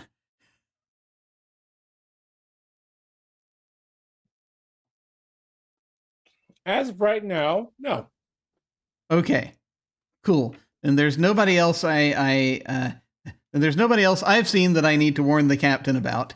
So that's that was basically it. Just kind of let the captain know that we are getting ready to head down to investigate on the planet to see if we can figure out the source of all of this. And that's, if they don't need any other support here, then and for me to take care of anything before I go, then I'm gonna head off. Okay. Because I do understand I've been breveted in and I have a responsibility, so I want to make sure that he's living up to that. Somebody who actually wants to do his job. Yeah, strangely, yes. But and I did make a quick report that basically I finished my report of the stuff we found, as far as stuff happening on the ship, and I'll just what we're looking at, and the problem with disrupting the remembrance in the mess hall and all of that, and just so that the captain will know, we have discovered these things. These things are dangerous. And just get down to the Shadow Moth. I think if I remember a thing that I read recently, I think the Shuos actually did come up with Shadow Moths, if I'm remembering right. So it all makes sense. That there'd be all these little compartments in it. So Graydon will come back down to the Shadow Moth and just sort of seeing that that there's that Robin has hauled extra crap in there. And it's taking up the spaces he very carefully set aside. He's just oh my goodness. Do you really need all of those whatsits? That is a combination of trade goods, if we have to do this as a diplomatic mission, and enough firepower to ensure that I survive. Also some survival gear. Yeah. Again, Right. The case that there is inclement weather down there, considering, this is a last second mission to a unlisted planet, is high. Well, he so Graydon will sort of nod and just be like, "Oh, best to be prepared, I suppose." Okay. And so he's just basically gonna find a spot that looks like it would be terribly uncomfortable, but he just sort of in the webbing, where he'll just basically get himself moved in, almost like he's kind of done something not unlike this before, because he comes from a very large family. So he is used to having to find a good place to sit where there aren't any. All right.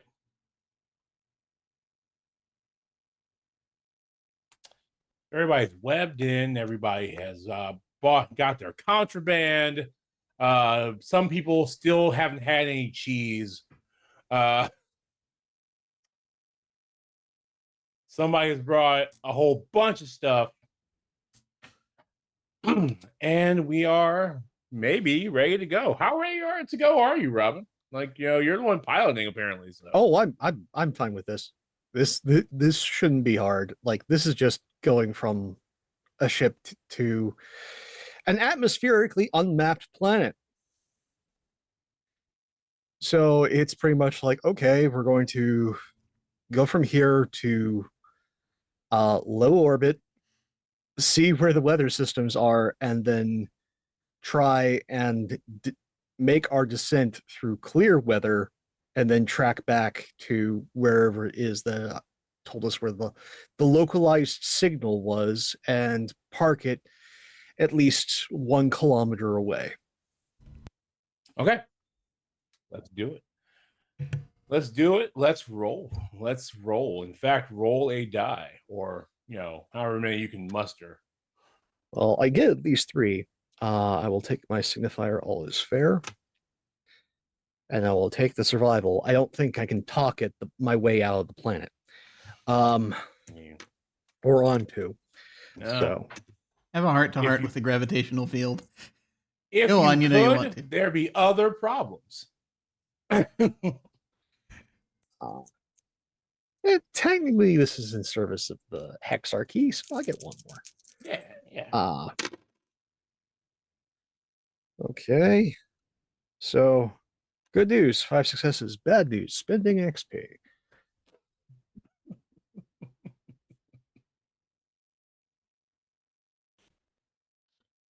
But there we go. Okay. So you you undock the Shadow Moth. It flies through space gracefully, wonderfully. The first thing that that occurs is that we're just going to call it Hexarch calendar. I mean, clock, the planet clock right now. Could you please clock it 1 more towards midnight, please? Okay, we're getting to 11 now, just so folks are aware. 11 to midnight. Yeah, thanks. Yeah. Oh dear. There it is. When you get close enough to the planet, the first thing you notice is that it has an extreme cloud cover. You would almost mistake it for a gaseous planet the way it's covered. Breaking that cloud cover, you are met by a plant-wide arcology, an ecumenopolis even.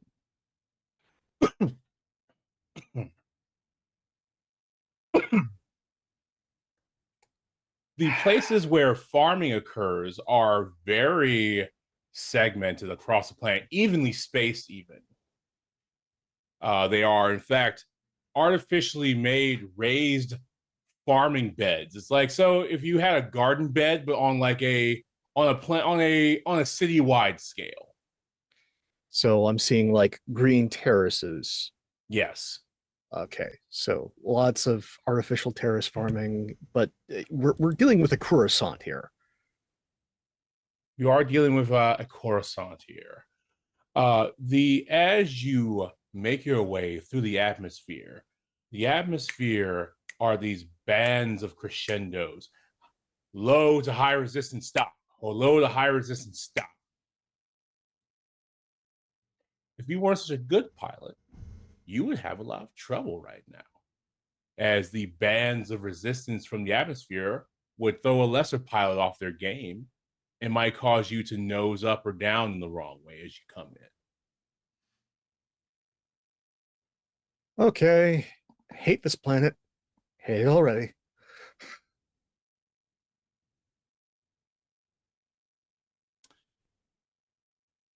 When you get within the last crescendoing band of the atmosphere, it is hard to think, and that's for everybody on the ship. Not because of any like odd distractions or any kind of weird topography, but the planet it's like being in a room where everyone's talking about something different, or but it's all in your heads. It's everybody thinking a thought different than yours. That's the way it feels anyway.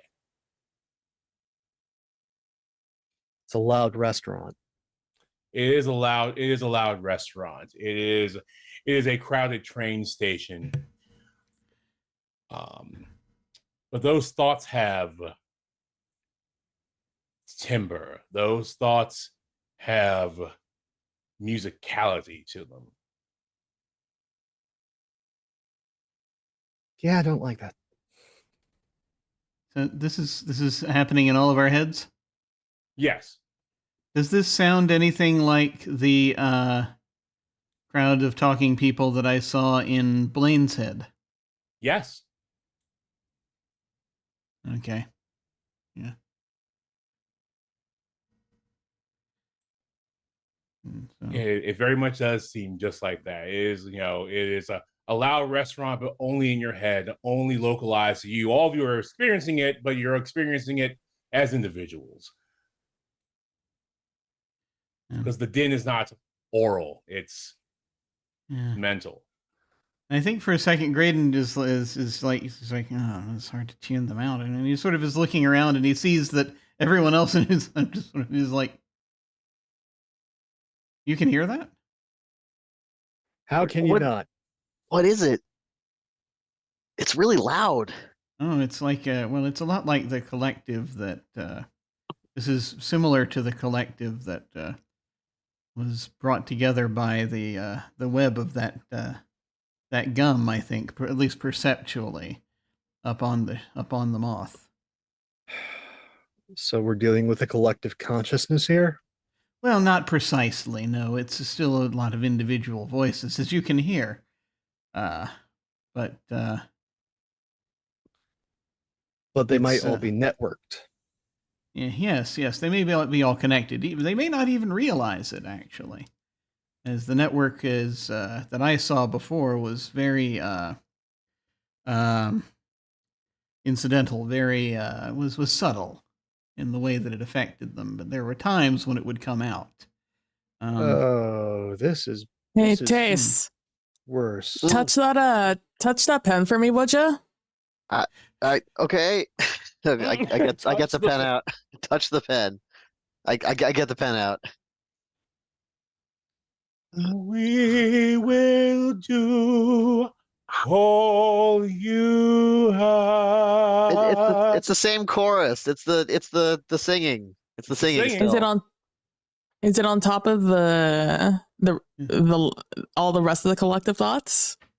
When you touch the pen, it drowns out. It doesn't drown. All that sort of becomes the song. Does everyone hear it or just Tace? Tace just hears the song. Everyone else hears the thoughts. You're kind of tuned into the radio station properly, and you're hearing the song. And you're static. And your device is hearing static. And when you crest over any terraced places, it gets stronger. Do I know how to turn it? All right, go ahead. No, it's just like waves of the music, of the singing. It's really strong. Do you still hear the voices? I mean, they're also singing, kind of. I don't know how to describe it. It's all singing. All right. It's. I throw my hand up back towards you. I'm like, hand it over. Okay, fine. I got it. I hand it off. I let go of it. It's very loud for me. The difference between this song and the song you heard on the ship is really a matter of unison. A choir is made up of many different voices that have a lot of different qualities, and that's kind of the beauty of having a choir, because everybody's bringing a little bit of something, a little bit of their own musicality to it. And when you can direct that, you can pull things out that you want or need, or tell the choir to pull things forward. These are people having a decent time at the very least, instead of a very scrubbed produced choir. That was you were getting in the ship.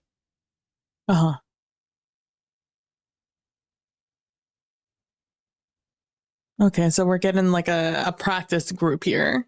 A practice group, or maybe an amateur group. But I mean, it's good. It's just not, scrubbed for every single, imperfection. Yeah. Okay. These guys seem worse than the ones on the ship. Less practiced, almost. Hmm. Well, I mean, I don't think the entire population is run through with monofilament. Yeah. That'll It probably could do be. That's fair. Hmm. It is do I getting have... louder in certain points, though, so Oh. that's something to keep in mind. Do I have the ability to, when you're hearing this in the, do I have the ability to sort of turn it down? Because I know I kind of learned growing up how to tune out people's thoughts if I needed to. Do I? Yeah, Can I? you can Does that? kind of, Can I apply that here? Yeah, you can kind of tune things down. It's like, oh god, it's thinkable again. And yeah. So I'm like, so you'll see me just sort of like, and then I smile and I'm like, there, that's better. You can still hear it a little bit, but it's not. Okay. Quick crash course. No, I shouldn't use that phrase while we're flying. Quick course in how to. Just try to focus on a thing, and then to sort of pull yourself away from it if it gets too loud. Usually it helps if you have some kind of a touchstone or something that your own vibration you can listen to in your head for a moment to kind of to turn it down. You know, with enough practice, you can affect the volume if you need to. You know what would also help the volume? If a certain one of us stops speaking. Just trying to help. I'm just muttering rivets, rivets, rivets, rivets. With some time, you can sloppily, get a handle on Graydon's, tune out technique if necessary. I'm busy flying a plane and then trying to find a place to park. You do find a place to park. It is a kilometer away from this particular city center that your scanners found. You notice that there are many city centers, because this planet is a city. Okay. Just keep in mind, if these people all are networked, this is like an anthill. Do not piss off the ants. Yeah. And once you land, things calm down, as far as that mental static that you had as you were flying through the air. The song's still strong, though? The song is still strong, but it is only going to be strongest in places where probably any sort of community work is happening. Okay. Gotcha. All right.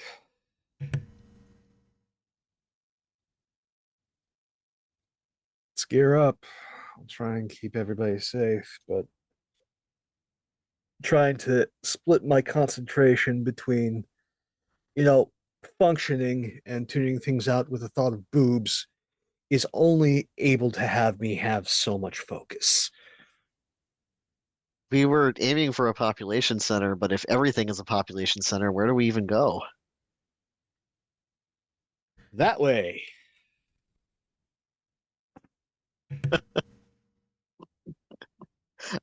I'm down. Just pick a direction. Start walking. Are walking by, and people are kind of dressed like the way that people would in the Hexarchate. A lot of robes and robes or robe-like pants underneath. Hakamas, that sort of thing. The weird thing here is that before anyone says a word to anyone else, they all have their own personal tuning fork-like devices. And they strike them. And they speak through the tuning fork. Not psychically, but they actually will talk with the tuning fork, in front of them. Oh, I think that's what these are for. Where'd that come from?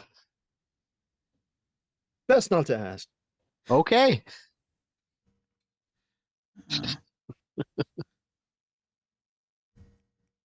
Again, procurement specialist. Did you procure enough for everyone? Sure. I think so. Did you bring enough for the class? Just pass them out. Best strike these up when we talk to each other so we can fit in. Okay.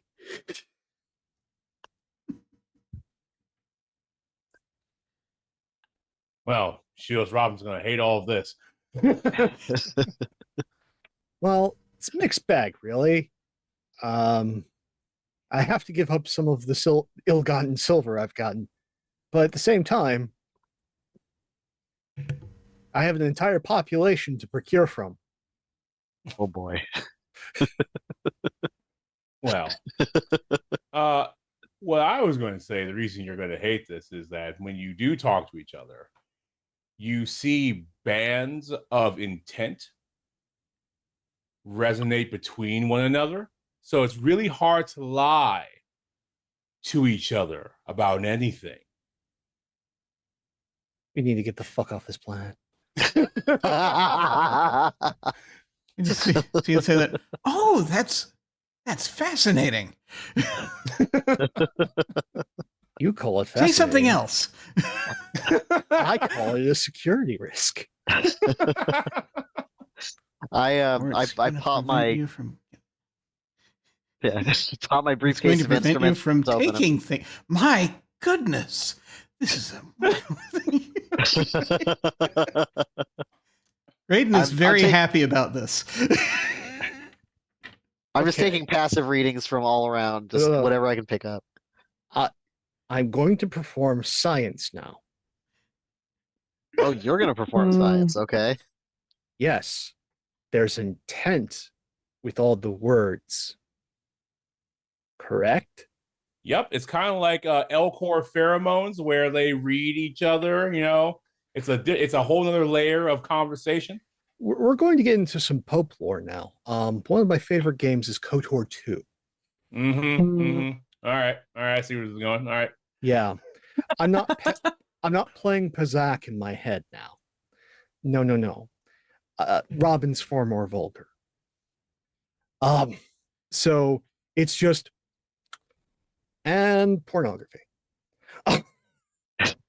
Just the raunchiest, rawest, most horrific stuff that I can just project by saying hello. Am I disturbing all of you yet? Oh, goodness. Boy, dude. Oh, there's... Excellent. I can still lie. Lie that way. It just takes more work. Oh, yes, but you're still giving us rather more information than we need. I can tell you that. A Literal lot TMI. of information for everyone. I put my suitcase, the briefcase of instruments on the ground, and I just crouch down, looking at it with my hands over my head. You know what? I might get to like it here. Is anybody else reacting to the wideband broadcast here? Well, I mean, someone says there are places for that. Literal get a room. Hide me there, citizen. You know, I like that Pope has now become every dude that rolls up and has the intent to fuck. You know, by just saying hello. Instant leisure suit.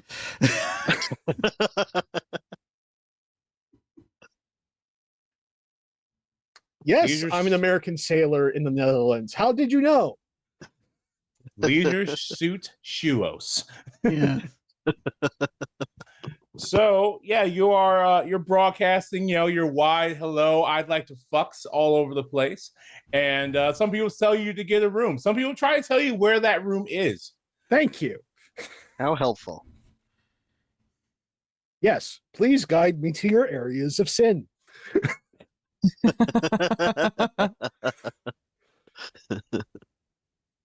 You know, if someone says you should see a doctor about that.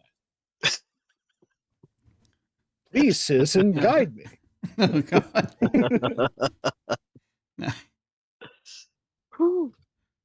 Or give him he has certain fixations, but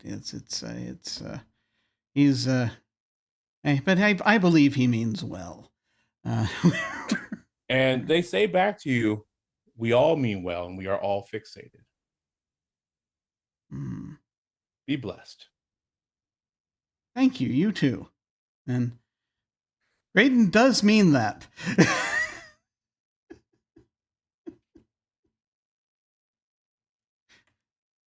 Yes, they are the colors of joy and exultation come through when they tell you about how all of us are transfixed and all of us should be well, and all of us are blessed, and those things.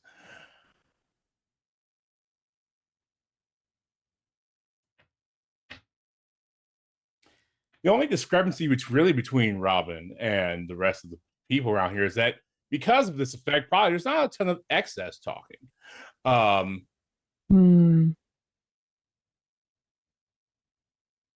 Words are very precious and important, and if there is a subterfuge here, which it's people, there's subterfuge. It's probably all done very silently. Yeah. What did you pick up, Taste, when you started doing your thing? Yes, Taste's thing. Everyone here is their own little calendar. Are they would you call it like, I don't know, like but they can still interact, so it's like some kind of like, I don't know, spectrum or something, like they're all very slightly different from each other if they're on their own calendar, or are they all like little instances of the same thing? They're all little instances of their own calendar, very different calendars. They are being upheld by the compact of this, we'll call it a community calendar. And good night, folks. Oh, sorry, No. Get your pocketbooks ready. We're doing a book drive. And there is something else, like there's a framework to agree upon that keeps people aligned. But you're saying there's a social contract. There's maybe in fact a social contract even. Maybe. Oh. Okay, I relate this as best I can to everybody else. I probably mangle it a little bit, but it's like they're all individual calendars somehow, but they're all within a bigger calendar. It's like I don't know, a matrix holding everything together. So we're dealing with bees. Maybe? I've never seen bees. We have a bunch of cells, and we have an agreed upon community operating by some, well, with bees, it's pheromones. But there are markers. They are all part of a grand collective, but each one still an individual. But they can choose to move as a whole. Think of selective Kell instinct. Oh, drat. And as you're walking along, you see a delightful community ritual. Everyone is gathered around some people who are in chains. And you watch one by one as they speak the crimes of these people through their little tuning forks. And as they do so, because you have your equipment, Taste, they are destabilizing under this calendar. And visually, you watch as they turn to stone, salt, something, calcification, as the contract is broken amongst them. And they just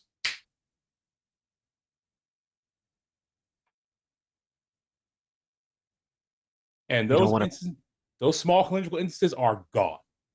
They are not to be, they do not exist. They are gone. Yeah, we don't want to piss these people off.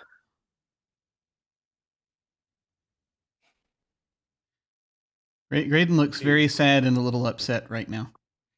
It is probably the most extreme usage of something that would look Vedona ever. Just, the application of the law instantly happening in front of you, and these people are kicked out of their community by speaking of the ways they have violated the contract. Kicked out of existence. Really? Well, I mean, what existence is there beyond the community? And they're doing it on not a calendar day, so it's not like it's a... It's not a specific remembrance. It's No, this is an enforcement of the contract.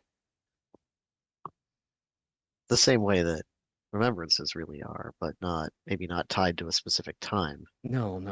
This is all at once both more restrictive and more free flowing. There's a reason Lohan saw this and got an idea, and I can see how he did.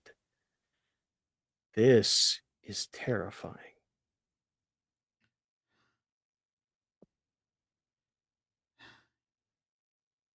He wanted to control. He everything. Thought he could tune the calendar to a contract, to a choir that he was leading. He would be The ship was just a trial run. He would be the conductor of this choir. And that choir is their society. There would not be a hexarchy. There would be an empire. Oh. If misused, yes. Oh. What is heck. humanity but the misuse of power? And damn, that's deep. You can, because Graydon still has not dropped the tuning fork. I think when he says the last thing that he said, you can kind of get the impression that he thinks this is all very beautiful. But he is very saddened at the situation.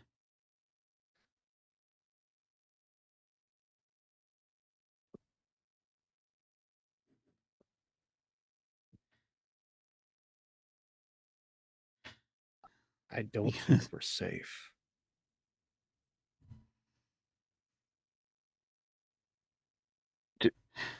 Oh no, unfortunately. I think we. We're gonna sort of back for it. Just sort of. I'm gonna try to get back us to somewhere with fewer people, if there is such a place. Absolutely, absolutely, there is. I'm just going to say. This is. Drayden realizes he's been. He says, "The absolute truth. It is. This. It could be so glorious. Unfortunately, it is heretical as heck."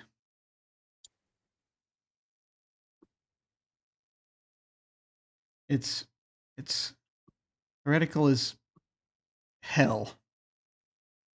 Yes. He struggles with that last word. There is no privacy. Your thoughts are not your own. They are part of the collective. Do I get this is sense? How you get thought crimes.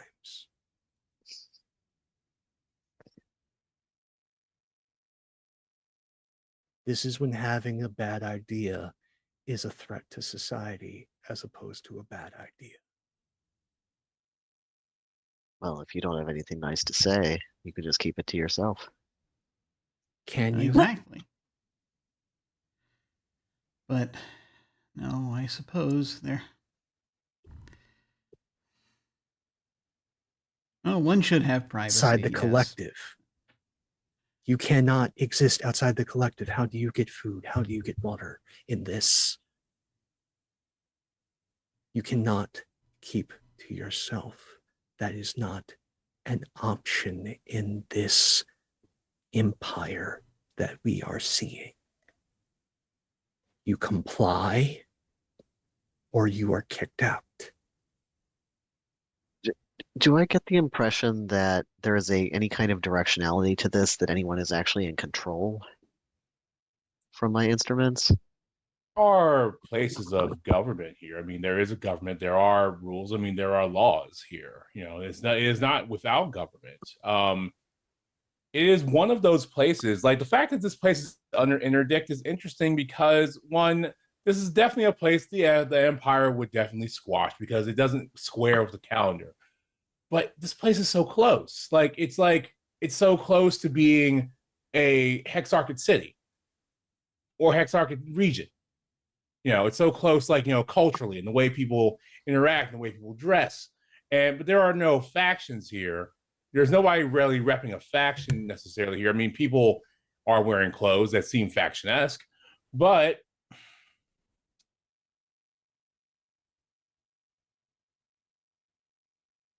in the continual reading of your instruments, there's a thread that seems familiar about this calendar. They use the same time pieces, the same time instruments, in terms of what is a week, what is a month, this is the hour of the XYZ thing. Those things are exactly the same.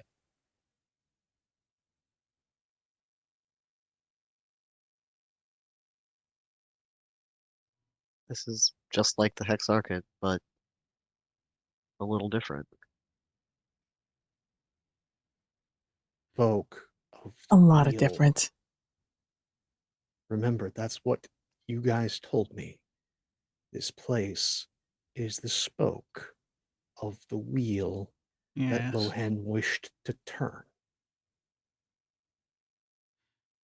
I'm just thinking back, assuming Tace has given us this information from his readings.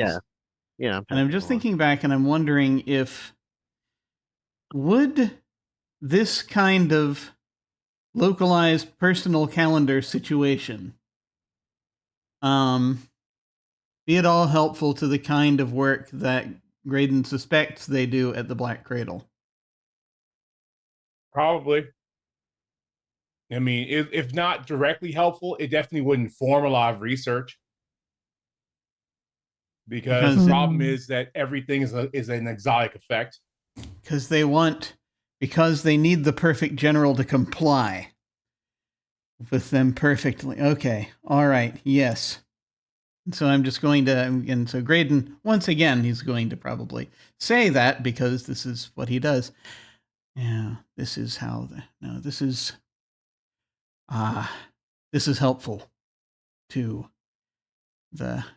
those working on the asteroid, I think, because if they're manufacturing a perfect general, they need that perfect general to comply absolutely.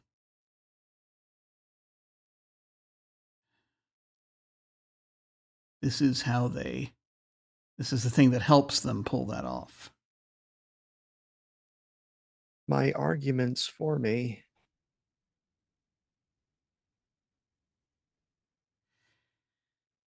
There are some things, there are some weapons no one should be trusted with. We are encountering two of them simultaneously, and they're in striking distance of one another. You do realize that. All right.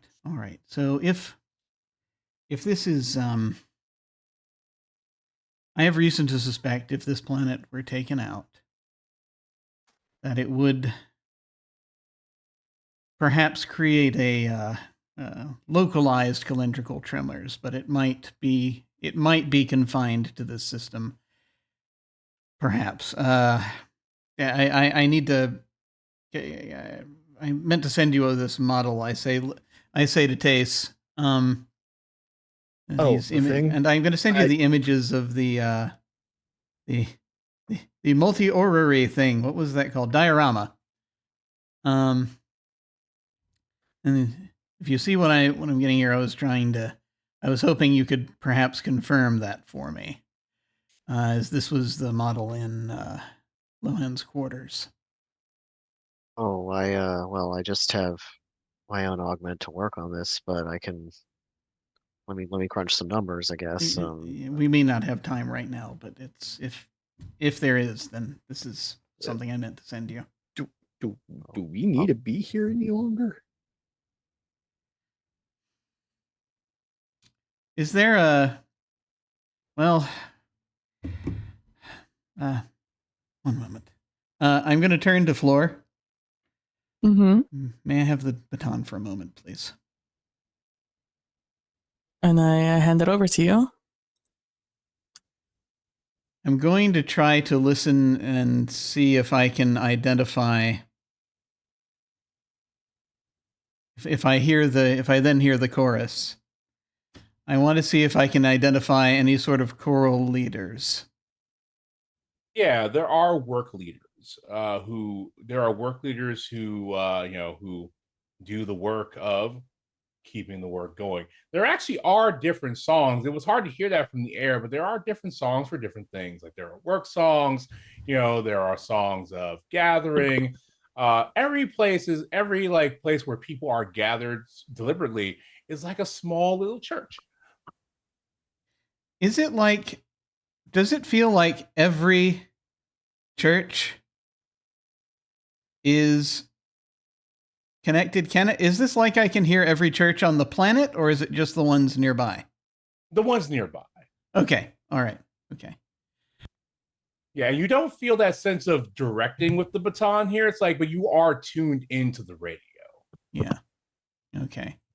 Yeah. So I don't think so. So actually, that being the case, and sort of thinking that I don't think that anyone would be able to control it using this planet necessarily using this. I don't think. Am I guessing that? Does that seem like a reasonable guess?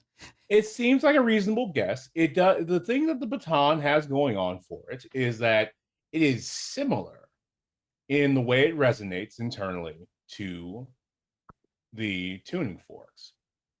The baton does transmit feelings, but not the same way. Got it. Okay. All right. It is not a tool of speaking, it's a tool of telling, direction. Maybe those work leaders have some. All right. And the original, and sort of looking back at the mission, we were supposed to look for and crush anomalies here. Was that what it was? Yeah, potentially. Fire plant's anomaly. There's then what changed? Well, this is interesting because we know now that this is what I think they want to change the way that they're working up there, because they were trying to have us here. And apparently, according to the mission that Lohan and Wen wanted, taking these folks out, or removing them from stopping them from what they're doing, was what they wanted. Because anyone coming down here would have, worth their salt, would have come down here and noticed this. So if we do, as you're suggesting, I say to Robin, are we not playing into their hands?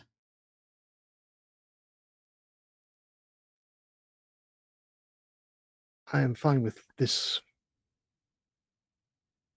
Would that not make it easier maybe for his version of, maybe his calendar takes over from here? Sure, but can we at least agree that the cradle needs to not be here? I don't know that we have any control over that. I don't know that it'll make a difference. I think The, I think this whole cradle, mission. Go ahead.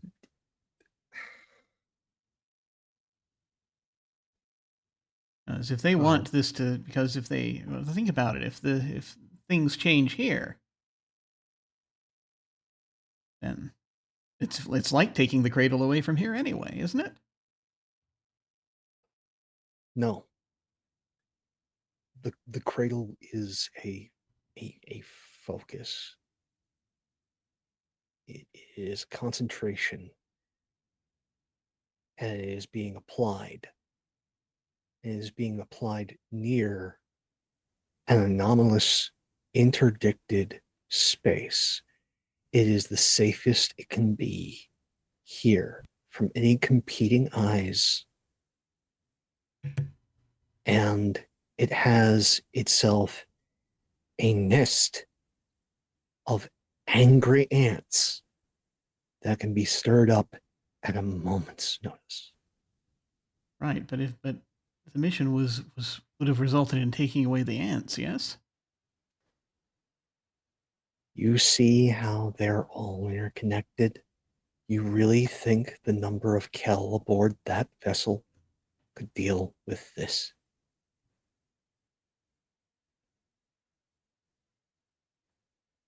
This is an ecumenopolis. There is no way a banner moth What was the with point of bringing light?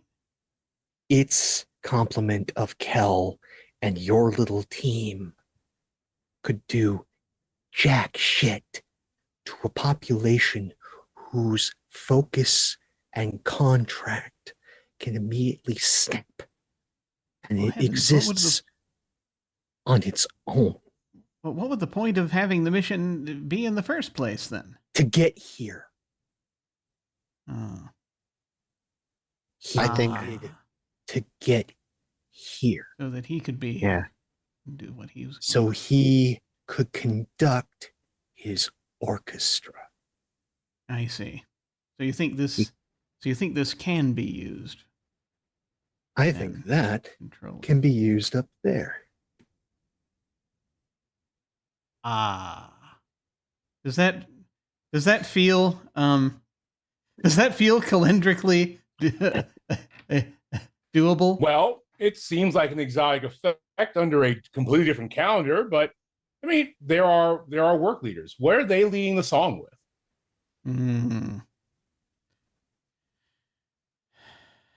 Yeah. If he can tune that to the same frequency as the ants. Think about your shouters. Yeah. Take an ecumenopolis and turn it into a shouter. He could manage that. Yeah, it might just be doable. I do see what you're saying. He can overwrite the calendar with this one, which he is conducting from his podium up there. I see your point. All right. So then I'm the best fine with way letting to the populace live. So that has to go. Well, then, yes, that's what I'm thinking is the best way to accomplish what we're here to accomplish is to move that. Get rid of it. Let's see here.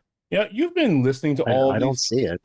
You've been listening to all of these things for a while, back and forth, and since you've gotten here. Oh, okay.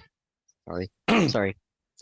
Could you make a roll as you're kind of you seem like this kind of quiet, contemplative person who could take a bunch of the spare stuff that's just flying around if you'd like to.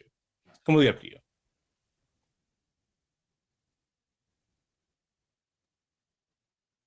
Who are you addressing? I'm sorry. Floor. Oh, me? Yeah, sure. Absolutely. Yeah, absolutely. Yeah. Okay, cool. Is there anything special I can add to this? Since I've listened to all of this. Well, you get 3 plus any signifiers that would apply to putting things together or understanding things. I mean, if any of your edges involve people, this is a person problem. Yes. Let's see. I have definitely, let's see. Well, in the eye of the hurricane, there's silence. So in all of this quite literal chaos, orally at least, I feel like it'd be one. Would this technically be for the hex target? How do you feel about this? That's up to you. That's true. That is very true. Well, it's kind of creepy. I don't like here, what's happening here, I don't like this. I have my own opinions of things that are happening in the hex circuit, but this is worse. I don't want this. I'd rather continue to function through the hex circuit. So I would want to move in line with the hex circuit in this moment. Oh, and I lost that other one. Okay, I just need to remember to roll another dice. I lost a dice over the break, guys, just so you guys know. All right, let's see. What am I? What number am I? I'm at a 3? Yeah, you want effective 3, yeah. I'll roll that. All right, that was a 1, 2, and a 3. And no 6s almost, though. Woo! This place is a group of communities. There was a lot of discussion on the ship about the ship causing a cylindrical spike when it snapped here if things were turned off incorrectly. And you might not be like a whiz at cylindrical math, but any calendar is most pliable during and after a cylindrical spike. If you were to arrive here on a spike, it actually would be not that hard for any garden kell, maybe, to do some ground stomping, at least on small community centers, in targeted ways. Oh. Then as this conversation is going, I will... I'm like, well, I mean, I'm no expert, as I look over at Graydon, but the calendar is the most easily affected after a cylindrical spike.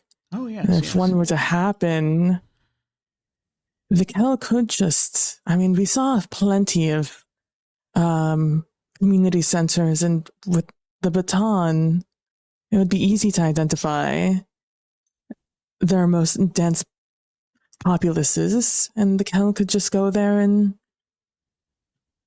wipe them out in that moment. You were definitely sent here potentially on a cylindrical spike bomb of your own, which was the ship itself. And with what's on our ship, well...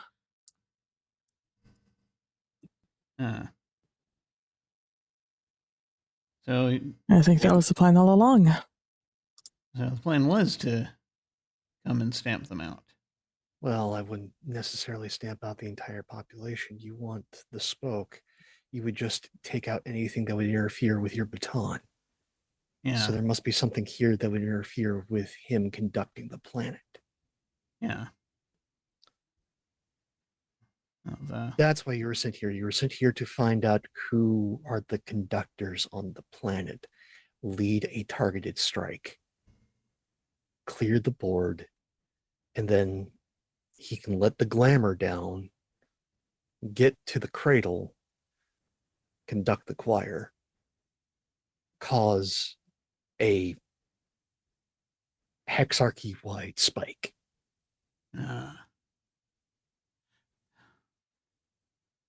That could work. And then that would be the moment to strike. To reset the calendar. Yes. Yes. Stomping out of a population's leaders. That could do it. That would do it. Yeah. Okay, so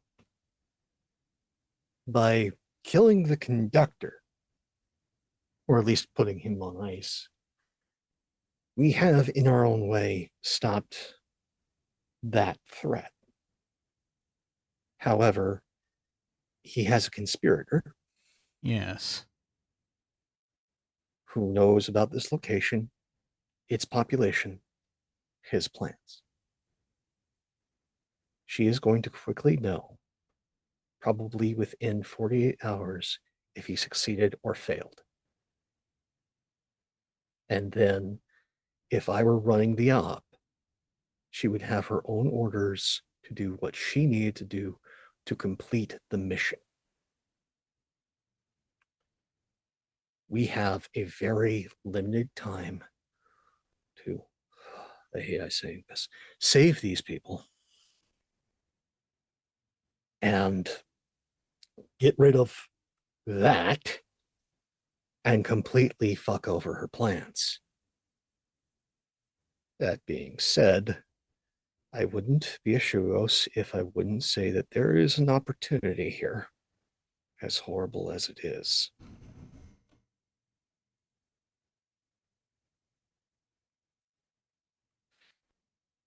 We have been given a bomb.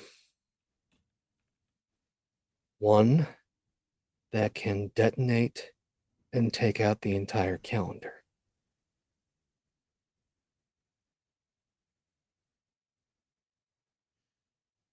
And make it into whatever you want.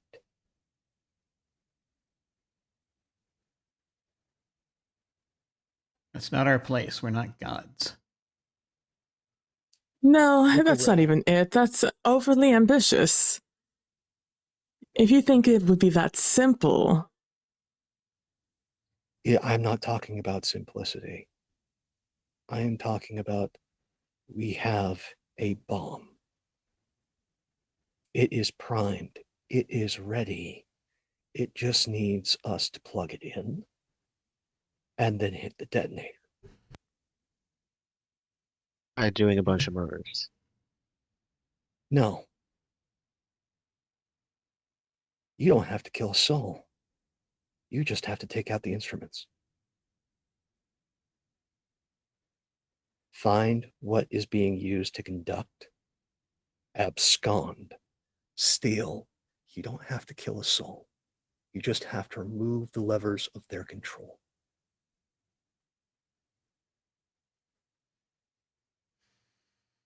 You know, that thing that you have two motivated individuals who are very good at it. You give me targets, you give me a timeline, I can get whatever it is they have and get it off planet. And then what? And then we go to the cradle, you use the damn baton, and you set the calendar to something better.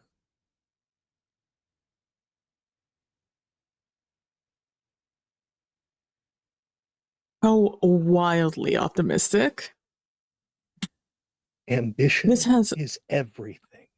Look around you. This has there are individual more calendars everywhere. Chances of going wrong and everything going worse. You think us four will be able to get to that point?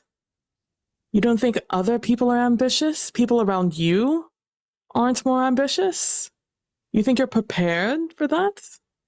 You don't know a single thing about me. No, but I know a whole lot about our society and the people around us. You don't know a single thing about Shuos.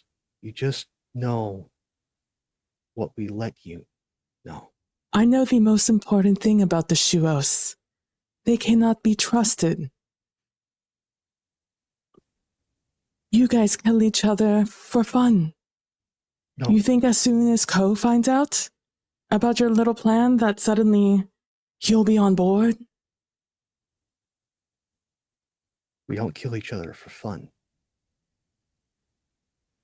We don't kill each other for fun at all. We kill each other to climb the fucking ladder. That's the only Well, this way is the to get biggest promoted. fucking ladder. We didn't Yeah. come here to uproot society. Well, you didn't, look at- but you Robin look was at on your- the ship for a reason. Not that one. And not the one that you're implying. As much as I wish I could take credit. No. You were all being played by very ambitious people. Ambitious people who are going to take control and make the empire they wanted. Gee, that sounds very familiar. You look me in the face and tell me that the death of children are necessary to keep society moving. I won't. It doesn't look matter away. what I think. Doesn't matter. No matter what we do, we're not reaching the point where we change everything. If you think the calendar is that easily manipulated by a little stick, one little calendrical spike, even if we do get there on time, you're just walking the tool of mass destruction that you want to destroy straight into the hands of those much more ambitious, much more powerful, that would do anything for power. I slap my I understand. briefcase shut. Sorry. It's like, I understand what you want, but I don't think this is the way. Much smarter people came up with this plan. More people die every day. They sure do. All Actually- around the galaxy. Yeah. As you say that, from behind you, actually only one smart person came up with this plan. As this gorgeous man standing behind you with long flowing black hair and iridescent purple eyes. Their shadow is a kaleidoscope of moths within moths within moths within moths. Oh no. But I'd love to hear how you do it. Please, tell me more. As you see the description, at least the signifier description of Nirai Kujin, Nirai Hexarch.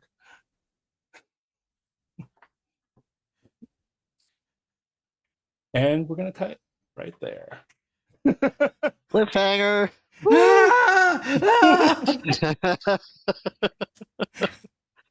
Oh God. shit! Oh shit! Woo! Oh. I mean, we were there talking quite a long time, so yeah, that. Mhm. Oh my God. No, it's Kujin. He can find anybody. Oh, good God. Whew. We are so screwed right now. we are so screwed. I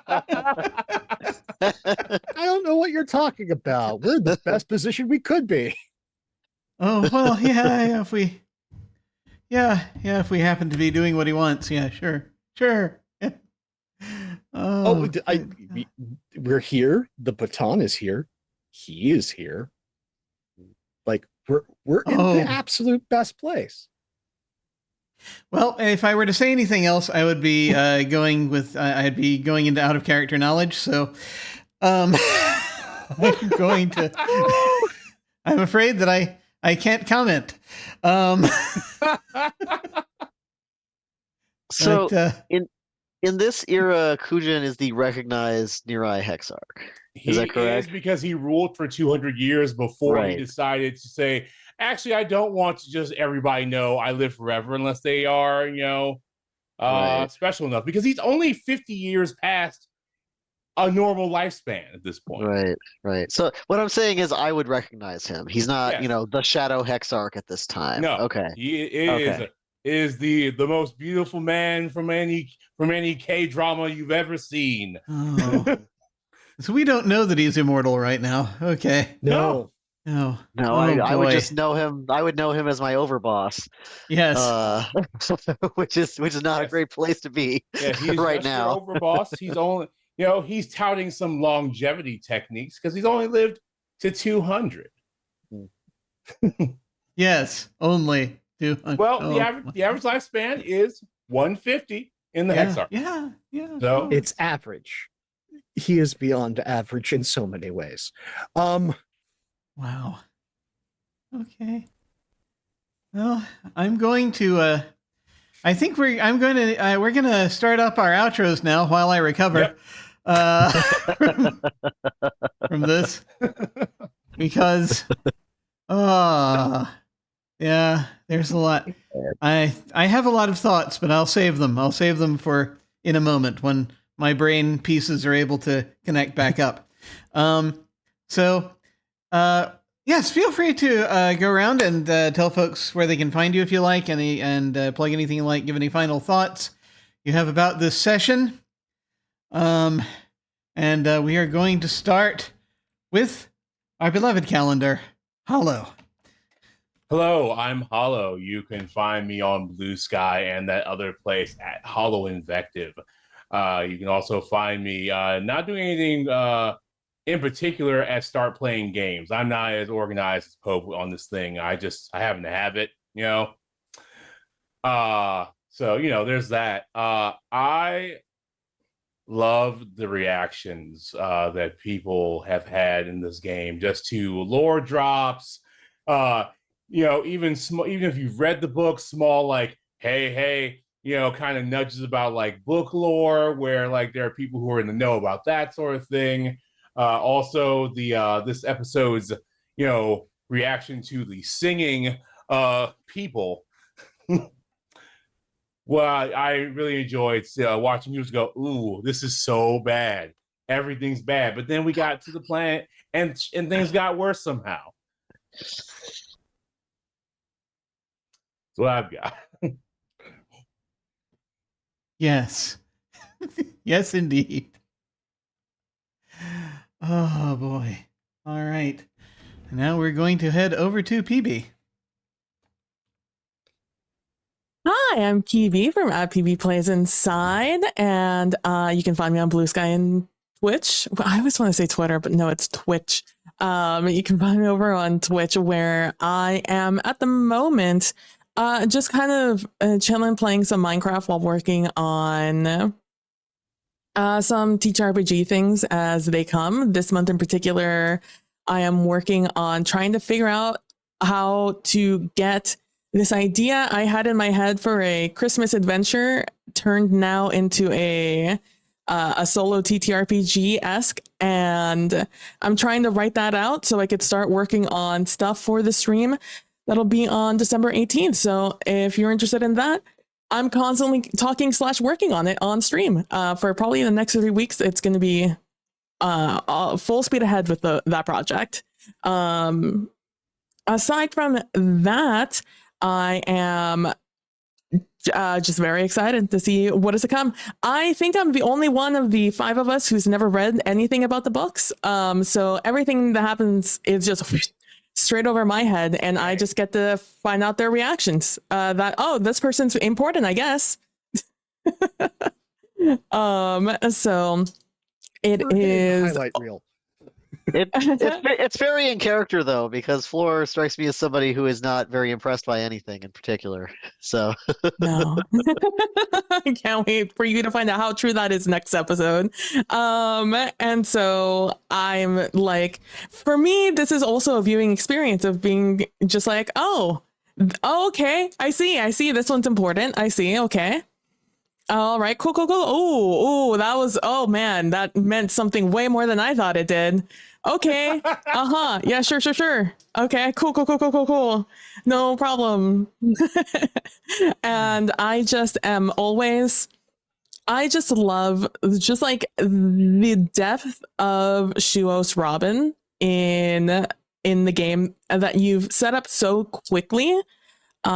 since you've, you joined in the game or joined Robin into the game. And it's like, it's all very true to being a Shuos, but also very true to just wanting not this. Like, what's happening sucks, and it sucks, and you want it to stop, and it's very almost admirable, especially for a Shuos. And so I just love watching you play, because I don't ever really know where you're going to go with something until like you've done it, and I'm like, okay, there it is. There is that drop I was expecting. Now let's see where this goes. So I'm obsessed with Shuos Robin, and I can't wait to see how we deal with the situation next episode or next session. So good. I agree. Wow. Okay. And now we're going to head over to Ewan. Hello, I am Ewan. You can find me nowhere in particular. I am also still processing this session. Oh man. No, I will say, like, Robin's little speech of, like, hey, let's make something that's not this, 100% won over Taze. Like, Taze is like in the process of, like, standing up and being like, I agree, but with perfect dramatic timing, my overboss appeared behind me. And oh shit, this is very bad. This is very bad for me personally, and also all of us probably. So this is amazing. I love it. I love it so much. And I love the possibility of some inter-party division over what to do next at this point, because we've all just kind of been in a survival scenario that we did not know we were in for a while, and now it's sort of like, oh, we actually can make a big decision here, maybe, unless somebody very powerful takes it away from us. But Floor is holding the baton right now. So, or no, maybe Actually, sorry, Graydon is holding the baton. Yeah, I forgot about that. Okay, sorry. So we shall see. We shall see. I am very excited for next session. Oh wow. Yeah, there's so much. And finally over to Pope. Hey everybody, Pope here. Pope World Build over on Blue Sky and start playing games. First business, then pleasure. If you want to play just about anything, feel free, hit me up, DM me over on Start Playing Games. Right now I have a Dark Heresy 1.0 campaign up and available. That'll be on Saturdays. And I'm probably going to get a couple of other things up during the holiday season, ready for January. Look for possibly a first edition Exalted game being put up there.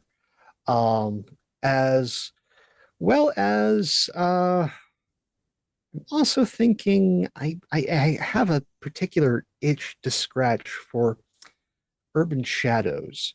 So definitely keep your eyes peeled on that site. And I look forward to playing with you.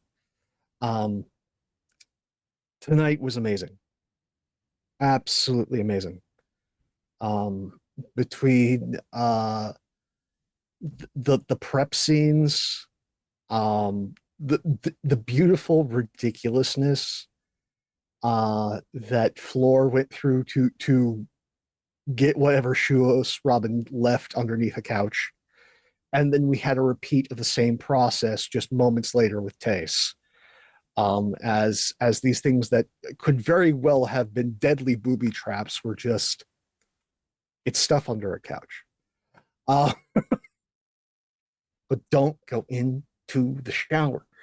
No one did, which kudos to them, but I was prepared. And again, Graydon just slowly putting all of these puzzle pieces together and trying to make out the Rorschach test that is this conspiracy. Because it seems, depending on the angle, it changes. The situation is both feels like it has been fully scripted, but it's also fluid. Hats off to you, Hollow. This is some high level stuff. Thank you so much. PB, it's always good to have you to play off of, whether ally, enemy, what have you. You are one of the best scene partners I've ever had. Thank you. And as for Robin, the the the beauty of this story and these archetypes, you can tell from both the author and the fans. And so being able to not just experience one, hi Duncan, glad you're dead, but two has been an absolute treat. And one thing that you get through reading these stories about the Shuos is, yes, they're cutthroat. Yes, they're tricksters, but there is a deep and abiding humanity in so many of them. And that's another thing is you have it. The majority of the folks here go, this is awful, but what's the alternative? And they don't see any options, which honestly hits a little close to home. So I think it's incredibly important, the story that we're telling. And I'm so glad that we're telling it and that you're all here with us. We're live VOD YouTube stories, nothing without its audience. You're much part of this as we are. Take care of yourselves and one another, and I hope to see you soon. Yay. Awesome. I have many feelings about this session. I can't believe this game is as good as it is. This is so good. And just the fact that we finally, toward the end, we finally are hitting a point where all of our individual just ideals, our characters' ideals, are finally coming to a point where we are getting to be at loggerheads.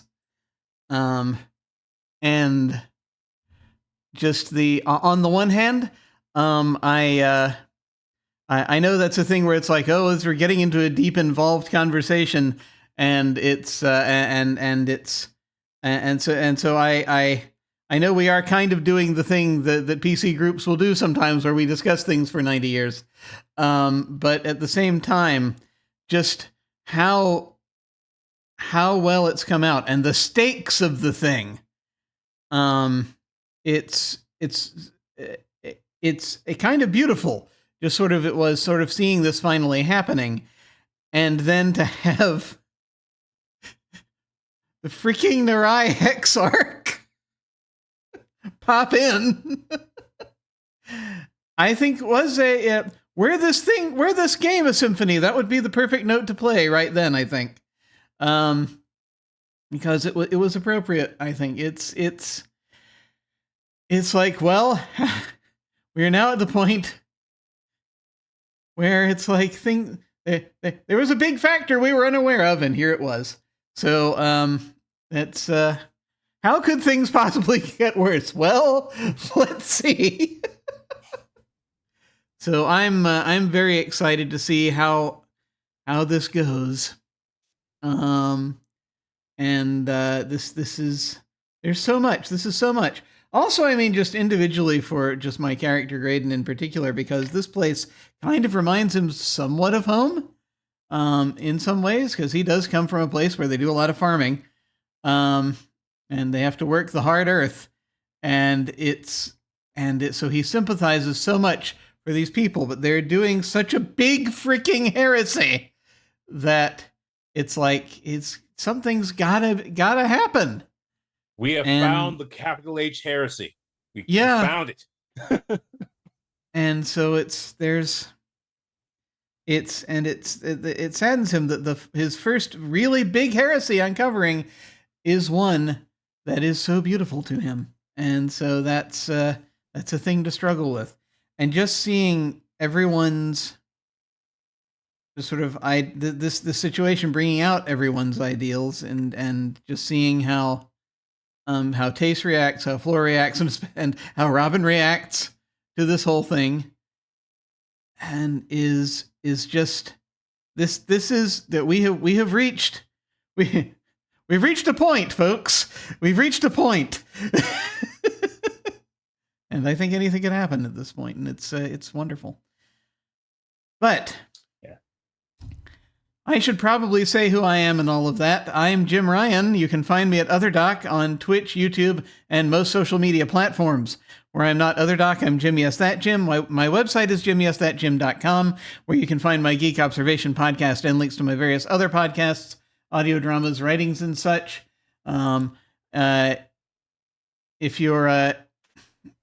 If you're looking at us live on Twitch, then down below you can access my website, social media links, YouTube channel, and various other things. This week, on Thursday, Lucci should be available, and so we're going to be starting a new game for Abject Adventure Gamery.